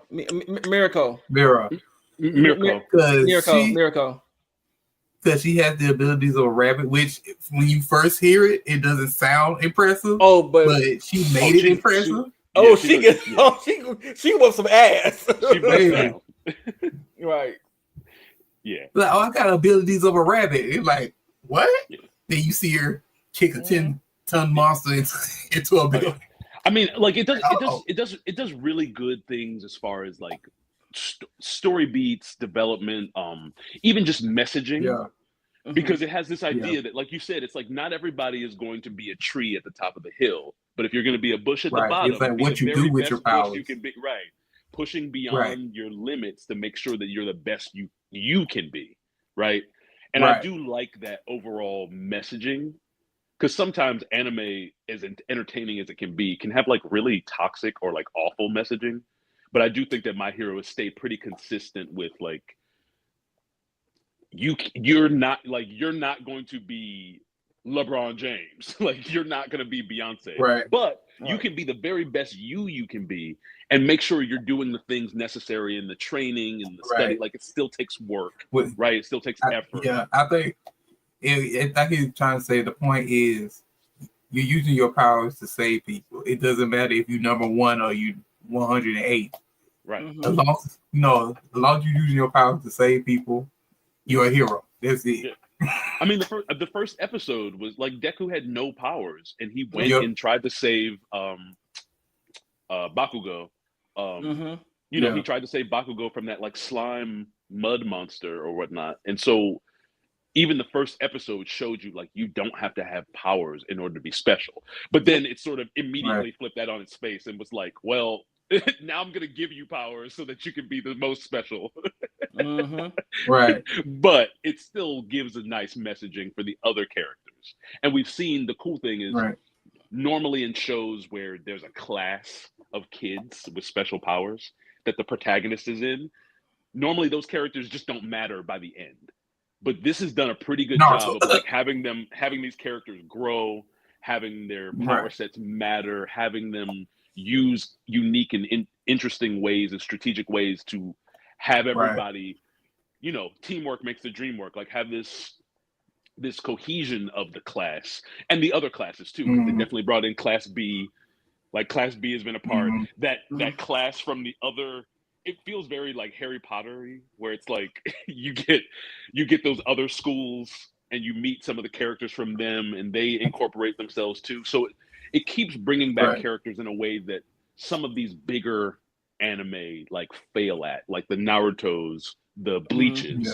where it's like we love the action, we love the protagonist, we love the cool stuff that it gave us, but a lot of these characters are really, really poorly underserved in the way that they develop throughout the series. My Hero does a really good job of not forgetting about people, including the bad guys, because the bad guys have gone through some like miraculous changes and developments and stuff too. What's the Shigaraki? the girl with the blood power. Tomioka. Tomioka, we've got Twice before his death, you know, like just the way they developed characters in this show is actually really, really good. And that's why I think that's one of the reasons why it's definitely gotten so it's become such a popular IP. Right. And then you also got a lot of you got a couple of sci-fi enemies out there. I'm not completely sure where my Attack on Titan fits in genres. It's probably more action though. That one's a little different because it is action. There is some horror aspects to it, especially in the beginning. Supernatural. I would just say like action, supernatural. Thriller. Supernatural action. Thriller. With some like horror elements. Supernatural some of those Titans show up in the facial expressions that they have when they just like menacing over with this like crazed blank expression, and they grab people out of buildings and just munch them. Like it's graphic in a very weird way, because even the design, the animation style is kind of like more not kiddish, but they've got heavy outlines. Like the way the characters are styled feels like it's not going to be an anime that has so much gore and blood, and yet it does. And so that contrast makes it a very interesting anime. I'm not a huge Attack on Titan fan, but I do appreciate it for what it's contributed to the arena. Right. Yeah, and I guess Assassination Classroom would be considered action / drama and comedy. It's a little. It's like a slice of life. Yeah, that's comedy. A slice of dip. I guess we can call it sci-fi. In a sense, because it is an alien. Alien, right? Mm-hmm. Yeah. It is an alien. Yeah. So there's some. I mean, like anime just has so many weird things about it, but it's so interesting. Right. It's so fun. Like if you find the right one about it, somebody can find something they like about anime. Like, there's so many kinds. You may not like everything, but you can find something.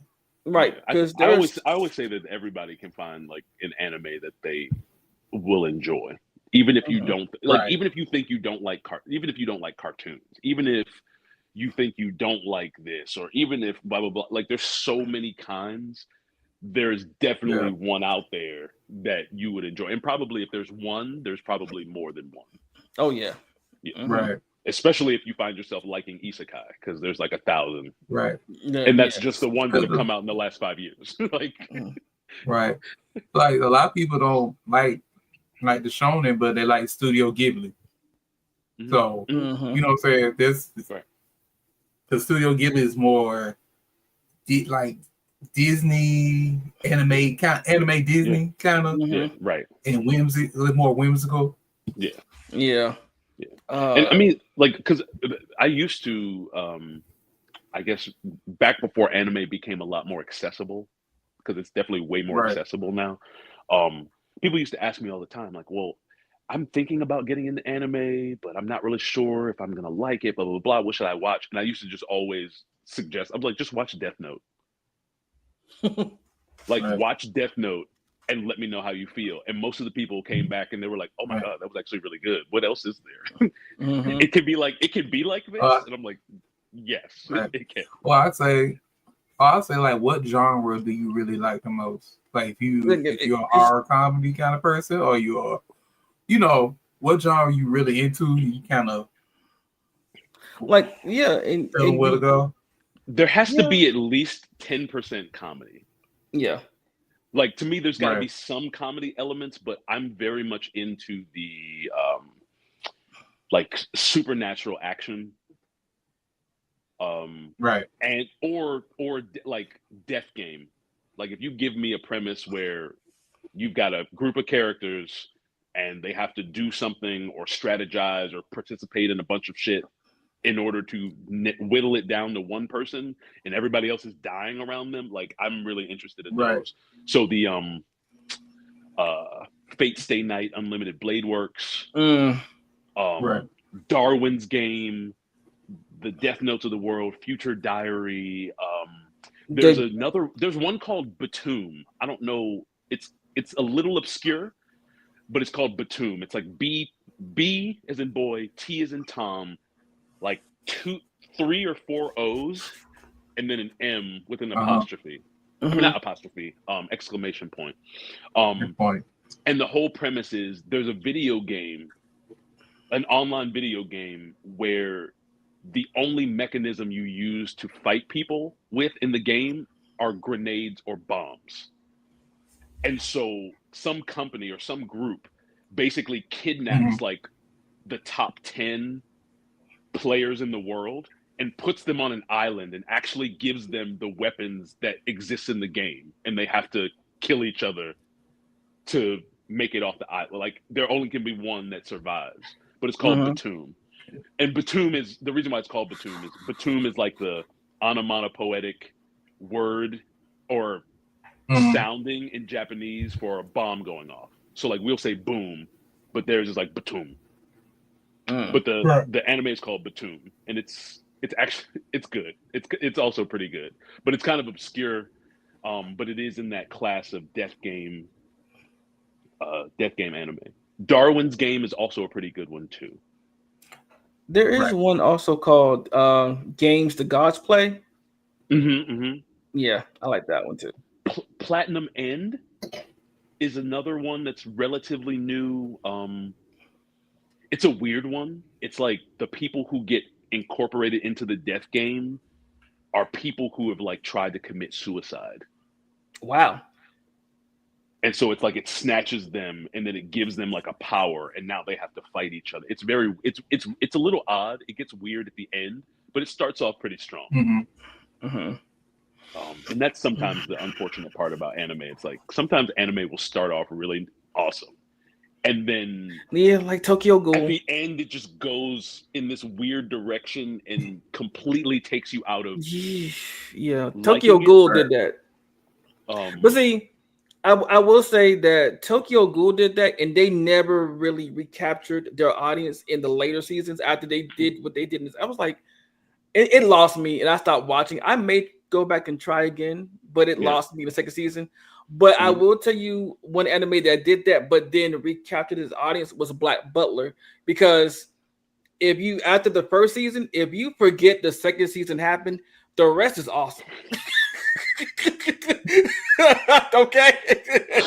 Not this nigga said, give me the cliff notes from season 2. See me at season 3. Right. So because it's one of those season 2. It's one of those. It's one of those. And this is smart. It's one of those. We tried something different. It didn't work, so we're going back to what we had, like the original. Hey, sometimes that's what you need. Yeah. You see your child down. He's like, Daddy, I finished season 1. Where's season 2? We're gonna talk about that. Go season 3. There is no season 2. You know what I just realized? The and I guess I'll say this before I skedaddle. Okay. The season finale of Peacemaker reminded me, or at least the way I felt about the whole show as a result of how this season finale went, is the same way I felt about the finale of Soul Eater, the anime. Now, granted, Soul Eater the manga Power of friendship. goes longer, has a different trajectory, and does not in any way flow with the way that Soul Eater anime ended. They were like running out of budget, or they weren't going to do any more seasons, so they decided to try and wrap it up in this weird bow. But like Soul Eater was really, really great, and then it was really good, and then the final episode just sucked. It derailed. So y'all remember did you both have seen Harry Potter and the Sorcerer's Stone, right? Yes. The movie. Mm-hmm. I mean, they did this in the book too, but the movie is a little bit more of a easier reference. So at the end of the first book, or end of the first movie, Dumbledore is sitting with Harry in the infirmary, and he says to him, "You know the reason why Professor Quirrell like couldn't touch you, or like every time he tried to touch him, he would burn." And so, of course, Harry put his hands on his face and like burned him, whatever, right? He's like, the reason why he couldn't touch you. And he's like, it's the power of love. And I chuckled hard when I saw that in theaters, even as a younger person. It just made me laugh. I was like, the power of love. Okay. Like, now we understand it's because his mom placed like a very specific protection spell on him that allowed it. But it was sort of technically the power of love. and that's what Soul Eater did. It was like it gave you this really cool story. The characters were growing and progressing, and you know, Maka was becoming like a beast because she was starting to realize that she was not only a hunter, but she was also like part weapon, and like we getting all this cool stuff. And then it was just like nothing she did worked except for the power of love. Let's hug it out. And then and then it just ends. And you're like, this was the dumbest shit you built up for me. Why did you build me up like this just to break me down? Right. But that's kind of how like I'll equate the way Peacemaker ended to the way that Soul Eater ended, and how disappointed I was in the entire series as a result of the last episode just failing, sticking any kind of landing. Like, I don't need you to give me like 10s across the board. I just needed you to give me like a 5. And instead they gave me a -8. And you get this face playing and you don't like it. Yeah. It was oof. But yeah. Speaking of weird endings, or not weird endings, but shows that just didn't do well. And this is, I mean, didn't do well in the end game of them. And this is related to Soul Eater, is Fire Force. Like, Fire Force started off so strong for like the first 2 seasons, and then like this last season was just like, okay, y'all can hang her up. Did they ever finish this last season, or did they put it on is it still on hiatus? I have no idea, and I do not care. Like, I'm not gonna finish it. I don't know what. I am, because I mean it didn't do. I mean, I'm still interested in it, so it's hitting for me. Well, you and your lucky lecher lure can have all the fun in the world, having your clothes accidentally slip off and somehow working for you in battle. Because that cat. Like homegirl whose clothes always come off, but somehow they still work. Oh my God, my lucky lecher lure worked. Right. Girl, all that happened was your breast popped out. Like, oh, it's right. Well, everything can't be a banger. Right. That's true. It's true. And everything that was a banger can't stay one. That's true too. Like, I think. Well, what everybody was talking about, Boruto. People hate it. Boruto had potential. Kind of getting into it in the beginning, but it kind of it had potential. You're talking about the anime or the manga? The anime. Anime, not the manga. Anime. Right. Nah, she's done. Hang her up.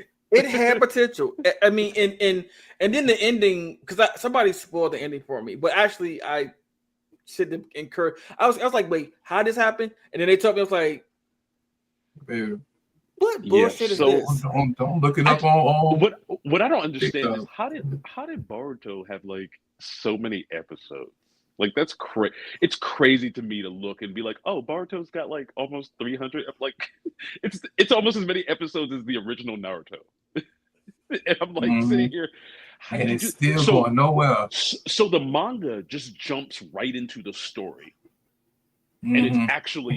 it's actually a good read. Good. The anime spends like the first 70 episodes being like, well, these two people got together and fucked and had a child, and these two people got together and fucked and had a child, and Right. everybody you remember that were children in the original Naruto, here's where they are now as adults. And I was like, I do not care that Choji found himself Right. a black girl and they had a thick queen, a thick Mhm. princess as a daughter. Like, Right. I don't care about these pairings for the most part. Some of them were a little surprising, like a little bit.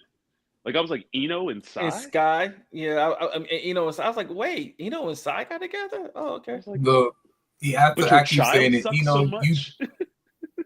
You dodged the bullet, girl. Sasuke is Like you non dodged the bullet, non girl. present. Stay with Like, Sai. look, Stay with Sai. because You're like, you know what? um, Maybe I don't need to be with Sasuke. Let's because go with no, because let's be honest, Sasuke is the dad that goes out and gets milk at the 24 hour. No, he goes out and gets milk from the grocery store and doesn't come back until um the village is in danger, and he forgets the milk.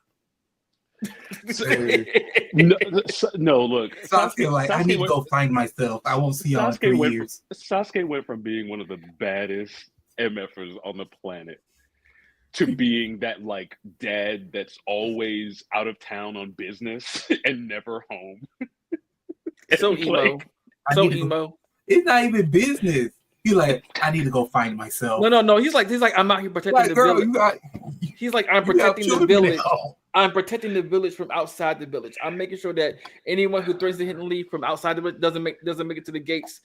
If he can, and it's just right. like, And his daughter and his Oh. daughter's like, okay, but you're still here in town, Dad. Like, can we just go bowling Friday night? yeah, He's like, I can't, and I we- can't, I couldn't And stand. hold on. And when you do come back, the first person you go to is Naruto.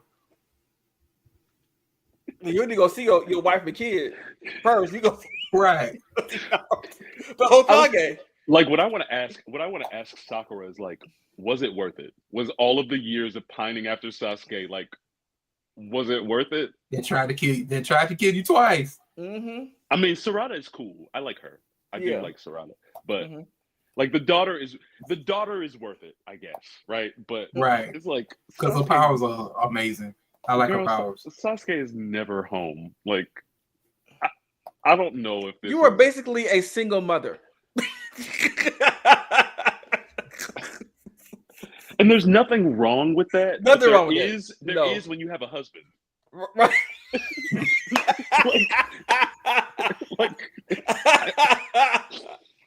Like, can he just? I'm just gonna can he- come back, train. I'm just gonna train you for a little bit, then I'm going back. Right. And it's And crazy then- because and then- he's not even like a the Rolling tra- Stone or like a cheater or like running around No. like bullshit. Like, he's just never around. And then when he does have the opportunity just to be a- around, he's not around. Mhm. He's And just a grown teenage boy. Because I remember that one time, she asked, "Well, Dad, can we do some training?" No. I'm like, what the? Yeah, like, But you got Sasuke- But time you to take him train. behind the Baruto's house So- and train him though. Right. So Sasuke has never really changed from that kid when Team 7 was first made, and it was like, tell us about yourselves, and everybody told us about themselves. And you get to Sasuke, I have to kill a very specific someone. It's like he's still that emo like that emo child. And that's what I'm saying. He's still that emo. I'm a brooding loner. I'm gonna be by myself. Girl, you have a child. You can't be like Because he's like, You have a the reason whole-ass family. why he's like, why I I'm not here and I'm outside, but I'm atoning for my past transgressions. I'm atoning for my sins. I mean, but what's his name? Was it Kakashi or was it Tsunade? One of them gave him a whole pardon for his help in the Great Ninja War. 3 of him helping them save the village. Gave him a whole fucking pardon. He's like, I got to go atone for my sins. Dude, you have a whole pardon. You're allowed in the village. They will not arrest you. You saved the world. What else do you need to do? Save it again. I bet every time Eno walk past Sakura house, like, whoo, thank you, God. I ain't So deal with that. The bullets that all of the women dodged. Except finding look. First of all, now I will say this: when they gave Gara that comb over swoop, I don't know what to call it, but when they gave him that comb over kind of, I don't even know what to call it. But that I was like, no. Well, okay. So I'll say this. You also have to remember, like Gara became a Kage, right? Yeah, he's causing the Sand Kage. Yeah. Yeah, he's like well, not Kage, but yes, he's the Sand Kage, right? Mm-hmm. So he's a Kage. Yeah. Like mm-hmm. when you have like the highest power in your region, you're gonna be wanted. Somebody's gonna want to have your baby. So like, yeah. I don't think it matters whether he's attractive or not. Right. Like, right. I mean, well, like I said, Gar is not worried about having sex. That's why he adopted. The person he's training out. Every pot has, as they say, every pot has a lid. I just wish they'd given us. I just wish 10-10 wasn't so useless. That's all. That's all I'll say. We're not gonna get into that. We are not gonna get into that. I just want to know who punching on Rock Lee. Who is Metal Lee's somebody apparently mother? Somebody is. I hope it ain't 10-10. Especially when he got that drunken. I mean, he do got that drunken fist mode. So well, I mean, someone who can't use any jutsu besides taijutsu, and someone who can only summon weapons from scrolls, like, kind of fits. Kind of fits, yeah. But see, my thing with that is like, if that's the case, then like Metal Lee should be a beast, and not quite, right? It's like you should be like he's a master and a weapons like special. Like if that were the case, right? Because we know he would be getting trained hard. I mean, Metal Lee, he only shows his potential when he's like in a panic. I'm like, okay, that gonna get old really quick. Oh boy. We're also tired of the over anxious anime characters who are always worried or loud. Zenitsu, I'm talking to you. This nigga only useful when he's asleep. Oh wait, you didn't see the movie? Okay. Oh, did you? I've read the story. Oh, okay. But if you're useless for 95% of the entire story, right, you just come through in the final like you're still I'm sorry, that doesn't count. And you really and you only know one. And most of the story, you only know one move.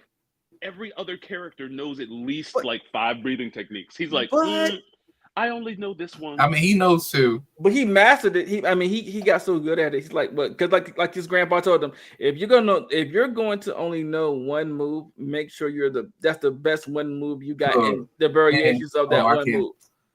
So no, he should have taken some time to learn to breathe a couple of different ways. We're not gonna hate. There would be no Zenitsu slander. It's going to only be slander. That's the only thing. Well, I tell you, that's an annoying character to me. Yeah, he's so loud too. And why is you here? Why are you moving? I'm like, Zenitsu, calm down. So who's more obnoxious, Zenitsu or Asta? Ooh. Because they're both loud as hell. They are. Oh, Asta's from Black Clover. Zenitsu. See, Zenitsu. I would say Zenitsu, like for sure. But the only reason why I think Asta may edge him out is because Asta's actually a protagonist. So we see more of him. Like he gets more screen time to be loud. Whereas like Zenitsu, there are lots of times where Zenitsu's not even like around. But every time he's around, big sigh, eye roll. Why is she here? I don't like her. They're both. And the only time you actually get And the only time you actually get serious on something, like, girl, put Zenitsu on the shelf and just leave him there. Mm-hmm. Like, Oh, okay. Oh boy. And I can't say that because a lot of people have probably haven't seen. Okay, no. So, But before you go right quick, if you have a moment, what is something about anime that would have people at your neck like this? It can be anything. oh my goodness. Oh my. Oh yeah. Back to sort of what I Zenitsu. just referenced. Zenitsu? No, not Zenitsu. Oh. But Black Clover and Demon Slayer aren't that good. Like neither anime is actually that good. It's just really popular because it gives fans what they want from anime, which is like flash magic and like cool action. But under the surface, like both of those animes suck. So I'll say that. Those are my swords pointed at my throat. Because like compared to other, and this is how I'll explain it. Black Clover tries to be the other very popular shonen anime that have like gotten huge acclaim, like the Naruto's, the Bleaches, the One Pieces, or whatever. It like really tries to be that, but I do think that they rush through a lot of their arcs in a way that doesn't service the story as well as it could. And so for me, it's like it's really rushed.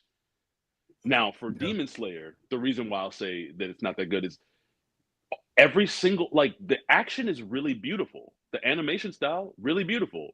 Aside from that, characters don't develop. They go through like the same thing every time, which is here's a strong demon. I'm almost gonna die, but not quite fighting him. And then at the end, I'm going to take 3 months to recover while we have like goofy anime shenanigans and comedy to sort of lighten the mood until I'm strong enough again to go through the same arc I just went through. Only until the final arc. I mean, only at the final arc do we really get like the development we get. But we went through most of Demon Slayer with Nezuko just being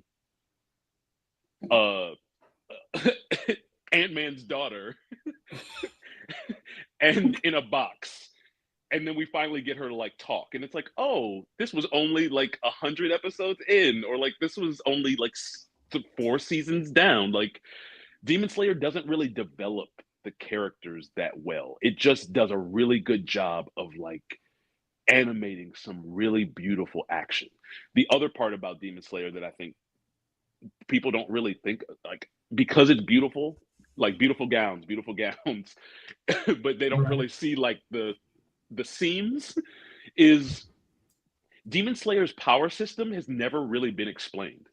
It's just you breathe and somehow through breathing you can do different elements, but they never really tell you like what's the real difference between mist breathing and sun breathing. What's the real difference between lightning breathing and water breathing? Right. They just say you breathe and now you have cool elemental powers on your sword.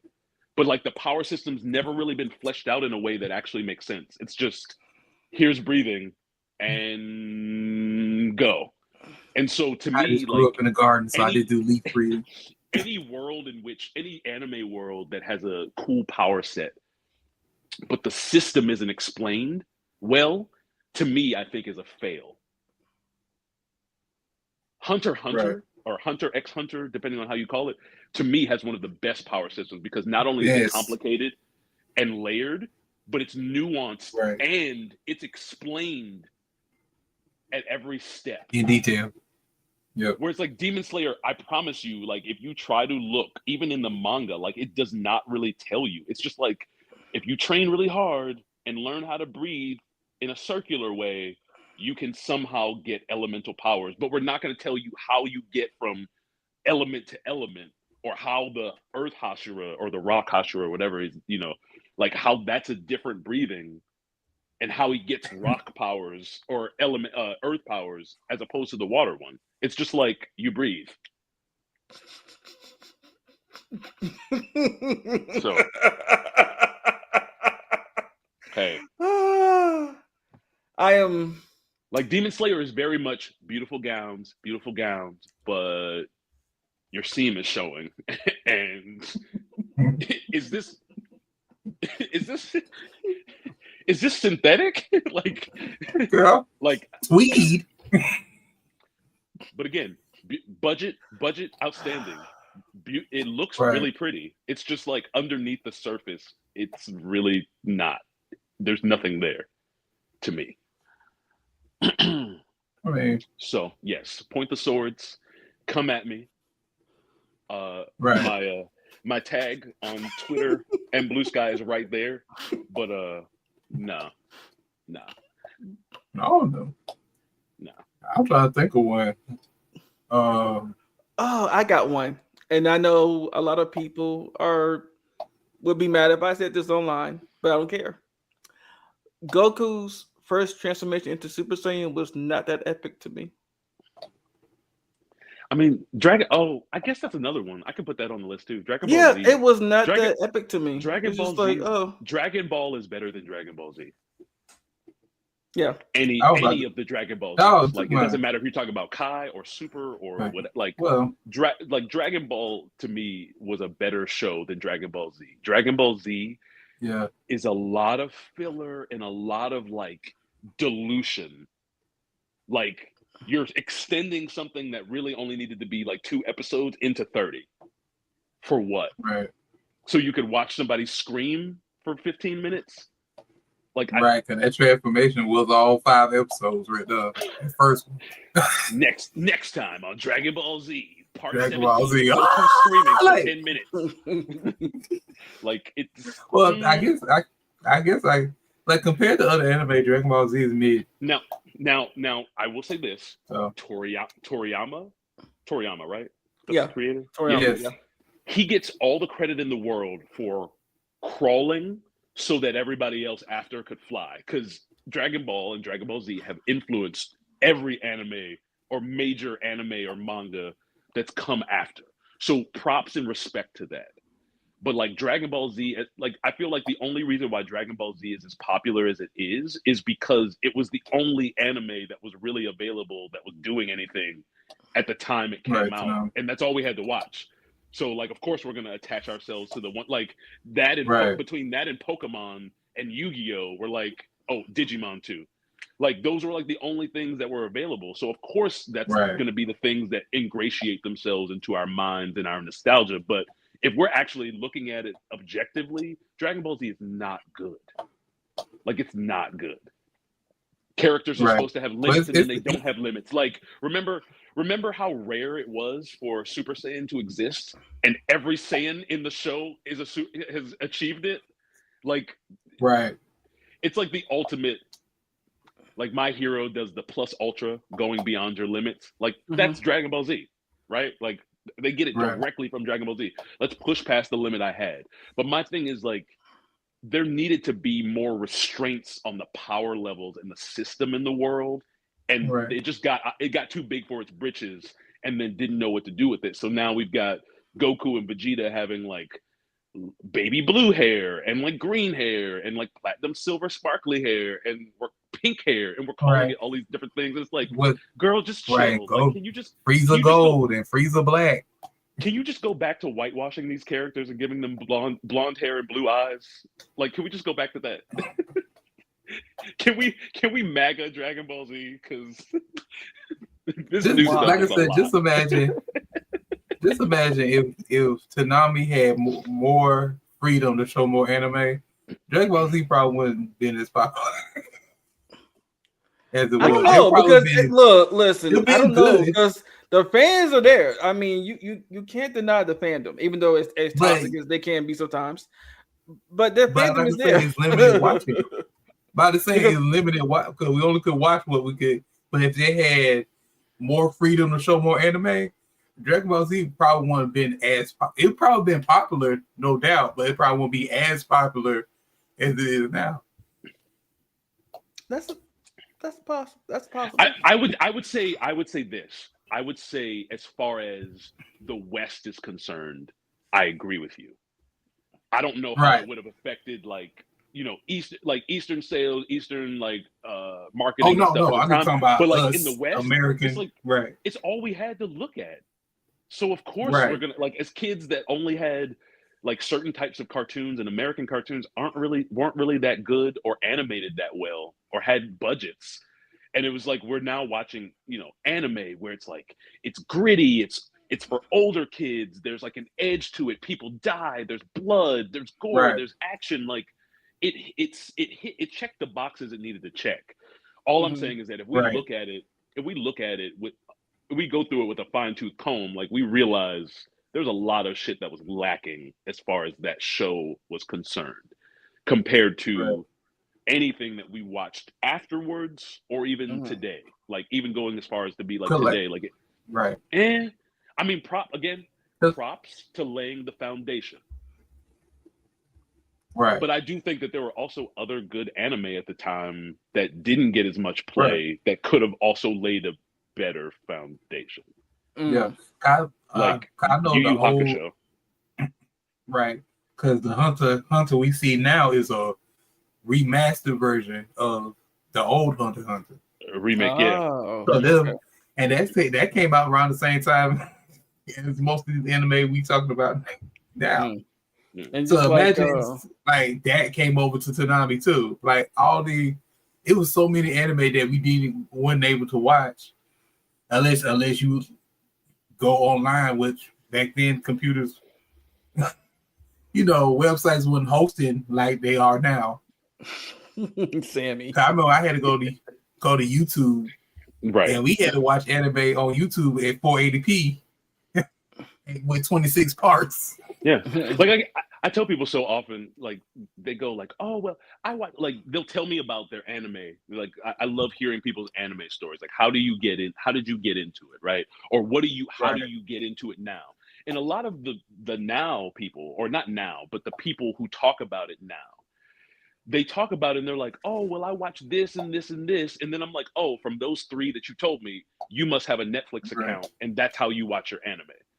I'm like, I remember the time when we had to go to these random ass websites. Everything was a link and everything was in Japanese, and you might be lucky if you And got baby, subtitles. Maybe. and And everything was you in the click the Japanese wrong one, get a manual. virus. Right. So like nowadays people are like, oh my God, I love Food Wars. And I'm like, what? And they showed me what it was. And I was like, oh, Shokugeki no Right. Soma. Because when I watched it, it was the Japanese Right. title. And so Right. that gives you a different perspective than like the easily Right. accessible anime today. Like I can basically watch anything that mattered anime wise on Netflix, Hulu, Right. Prime, or whatever. It's like we had to And go searching to try and find these. Oh, Right. I found this website that blah blah blah. Here's a link. Like you send somebody a Right. link and and you may fuck up your computer right. forever. You gotta Like, think. it was a real risk. Yeah, the ones they showed us on TV was the cut down edited versions. Yeah. So most of the stuff was either out of order This donut is delicious. because they couldn't show it. Yeah. Yeah. Or edited to hell because they couldn't say certain words or do certain things or say certain plots. Just like Sailor Moon and the cousin situation. Right. Or the episode of Pokemon where Team Rocket used a gun. Yeah. Right. That, like, that never saw the light of day. Or the episode of Yu-Gi-Oh where they had to edit a whole lot of the episode where Bandit Keith like jumped up to where Pegasus is and he got his hand like this, an empty hand, but in Japan it's a gun. In America it's just he's just pointing at him like this. Right. But like I said, but there was like episodes that were white completely. Mm. And you sit there and we didn't know at the time. We like, oh, okay. And come to find out those whole 2 episodes in between the episode we watched. Yeah, because sometimes you'd be like, okay, wait, I don't remember this episode being here. Wait, when did this happen? And like back in the day, from back in the day, like, wait, like, is this a new episode? Like, no. Or sometimes, and what I've also known what they'll do back in the days of like Toonami and 4Kids, they'll play the whole season and then they'll tack on episodes that were either they couldn't play or they were cut out, and you'd be like, yeah, this is I'll play them out of order. Yeah, they play them out of order. Yeah. Beautiful gowns, delicious donuts. but we won't do a breathing style at Cedro for his slander of Demon Slayer. We won't Kami Highest House. So or give him a Rasengan. We won't do That's that. all right. That's all right. Y'all just practice y'all breathing techniques. You'll be fine. Right. Just make sure you don't accidentally set something on fire or you know what, or do with or just hit him with the Elric style of alchemy. Just make better. Be like fireball juice. Be in your room doing tear breathing.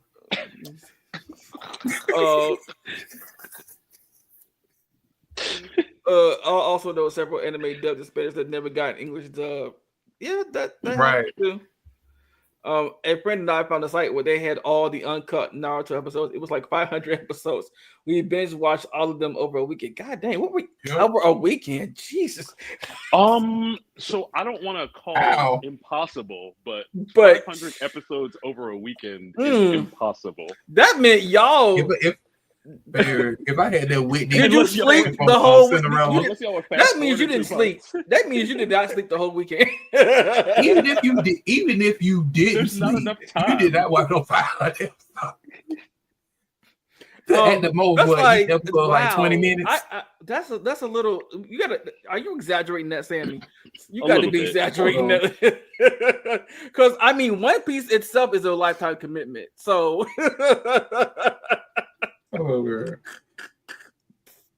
And that's not even.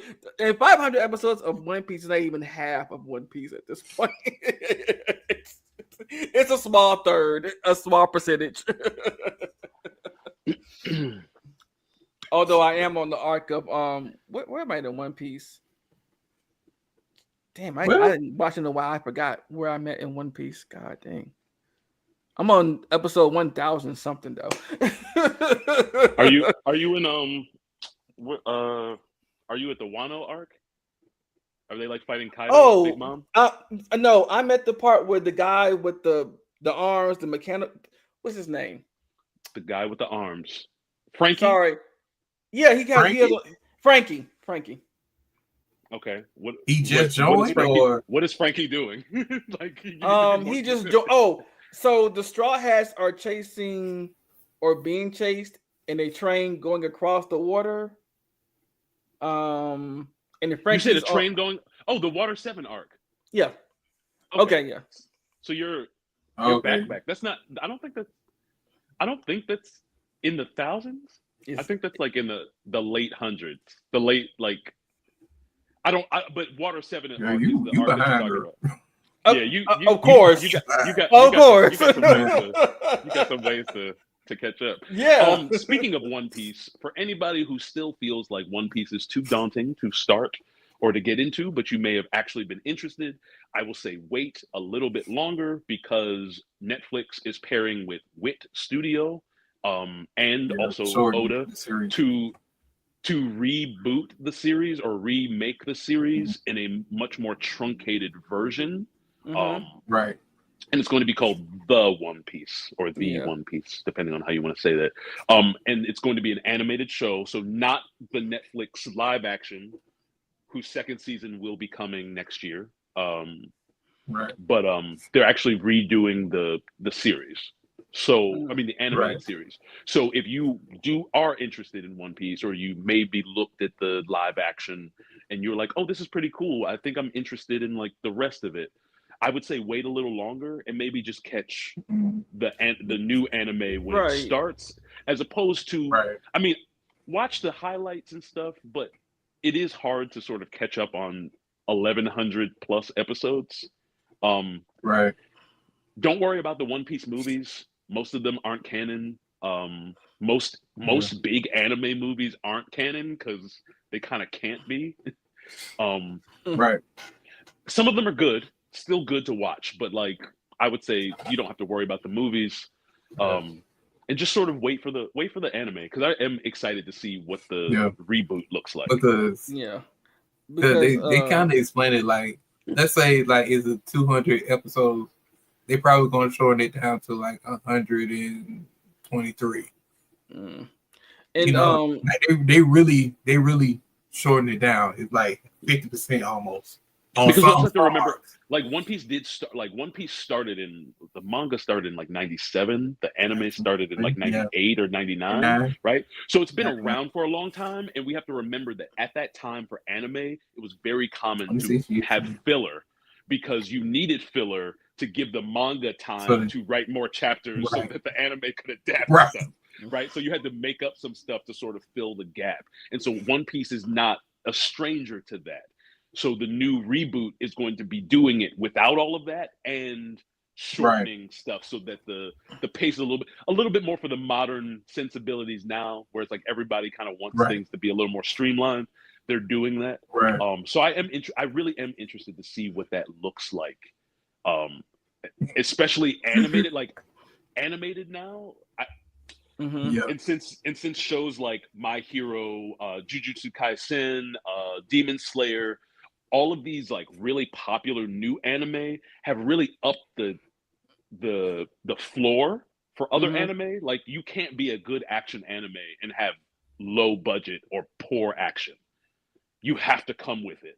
And so I'm really interested to see what like One Piece is going to do, because a lot of the One Piece action was really good when it came down to the action. Like the fights are good. It just has such a unique animation style, which I've always appreciated for One Piece. But you think you'll be done with One Piece when you get your AARP card? Funny. I'm like Water 7. You're like halfway. I mean, I assumed, and of course I was wrong. Maybe but if he fell asleep, I would keep watching. And when he woke up, I went back to where he last watched, and vice versa. We started Friday evening and finished Sunday night. Wow, 500 episodes. An ounce of weed. Y'all were on an ounce of weed. I'm still on the. I'm sorry. Like if every episode is 20 minutes, that means you're watching 3 episodes an hour, right?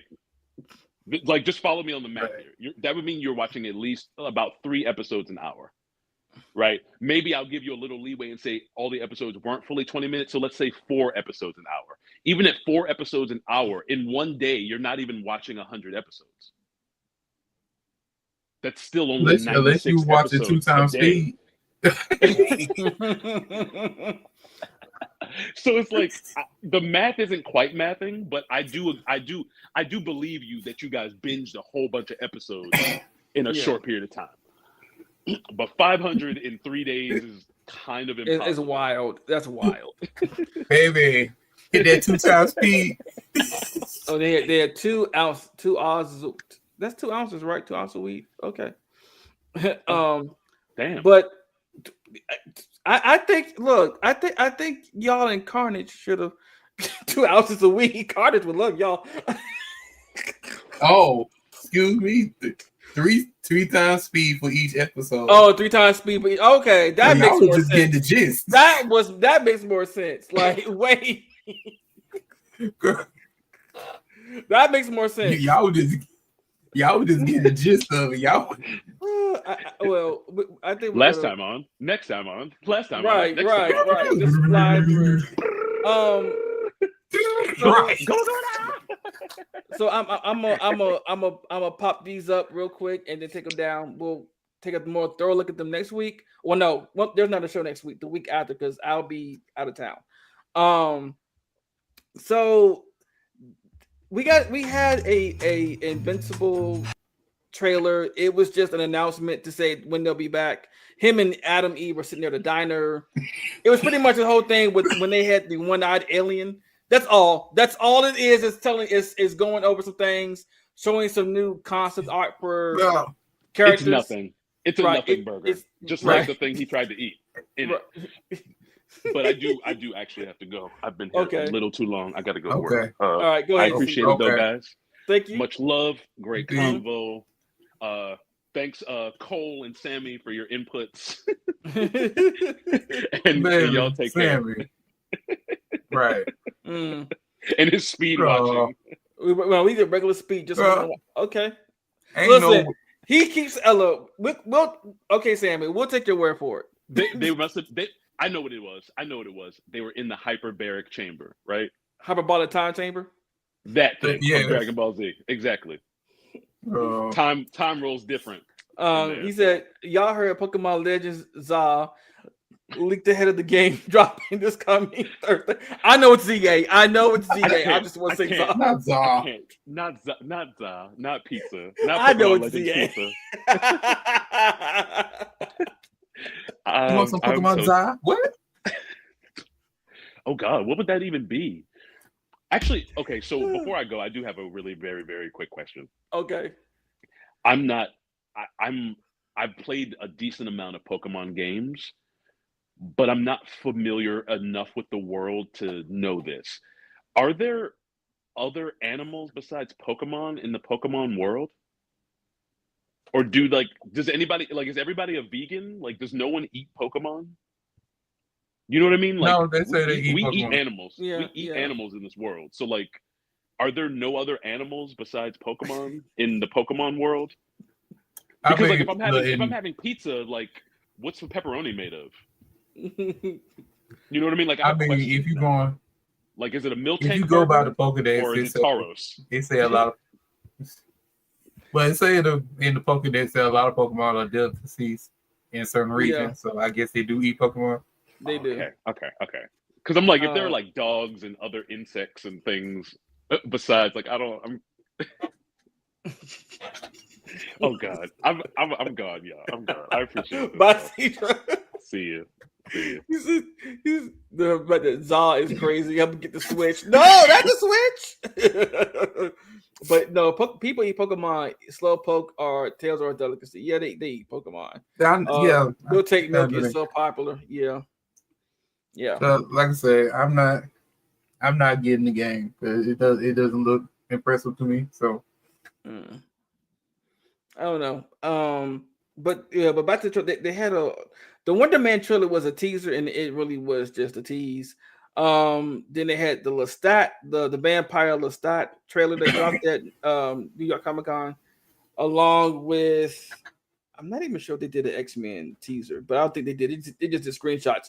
But we'll get into those on the next show that we have, not next Sunday, but the Sunday after. And everything. So thank you all for watching. I'm gonna wrap this up because I am hungry. And everything. And yeah, thank you all for watching. He says Wonder teaser. Are we really expected to be hyped for this? Go look at the extended teaser. It all depends on whether you like Wonder Man or not. But I'm hyped. I'm interested in it. I'm not gonna say I'm hyped yet, but I'm interested in it to see what they do with Wonder Man. Because there's a lot of there's quite a, not a lot, but there's quite a bit of history behind Wonder Man. And thank you for saying good show, guys. We appreciate it, AK. But yeah, we'll see y'all in 2 weeks. Peace out. You're now locked in to the Male Media Mind, the podcast by Bears for Bears.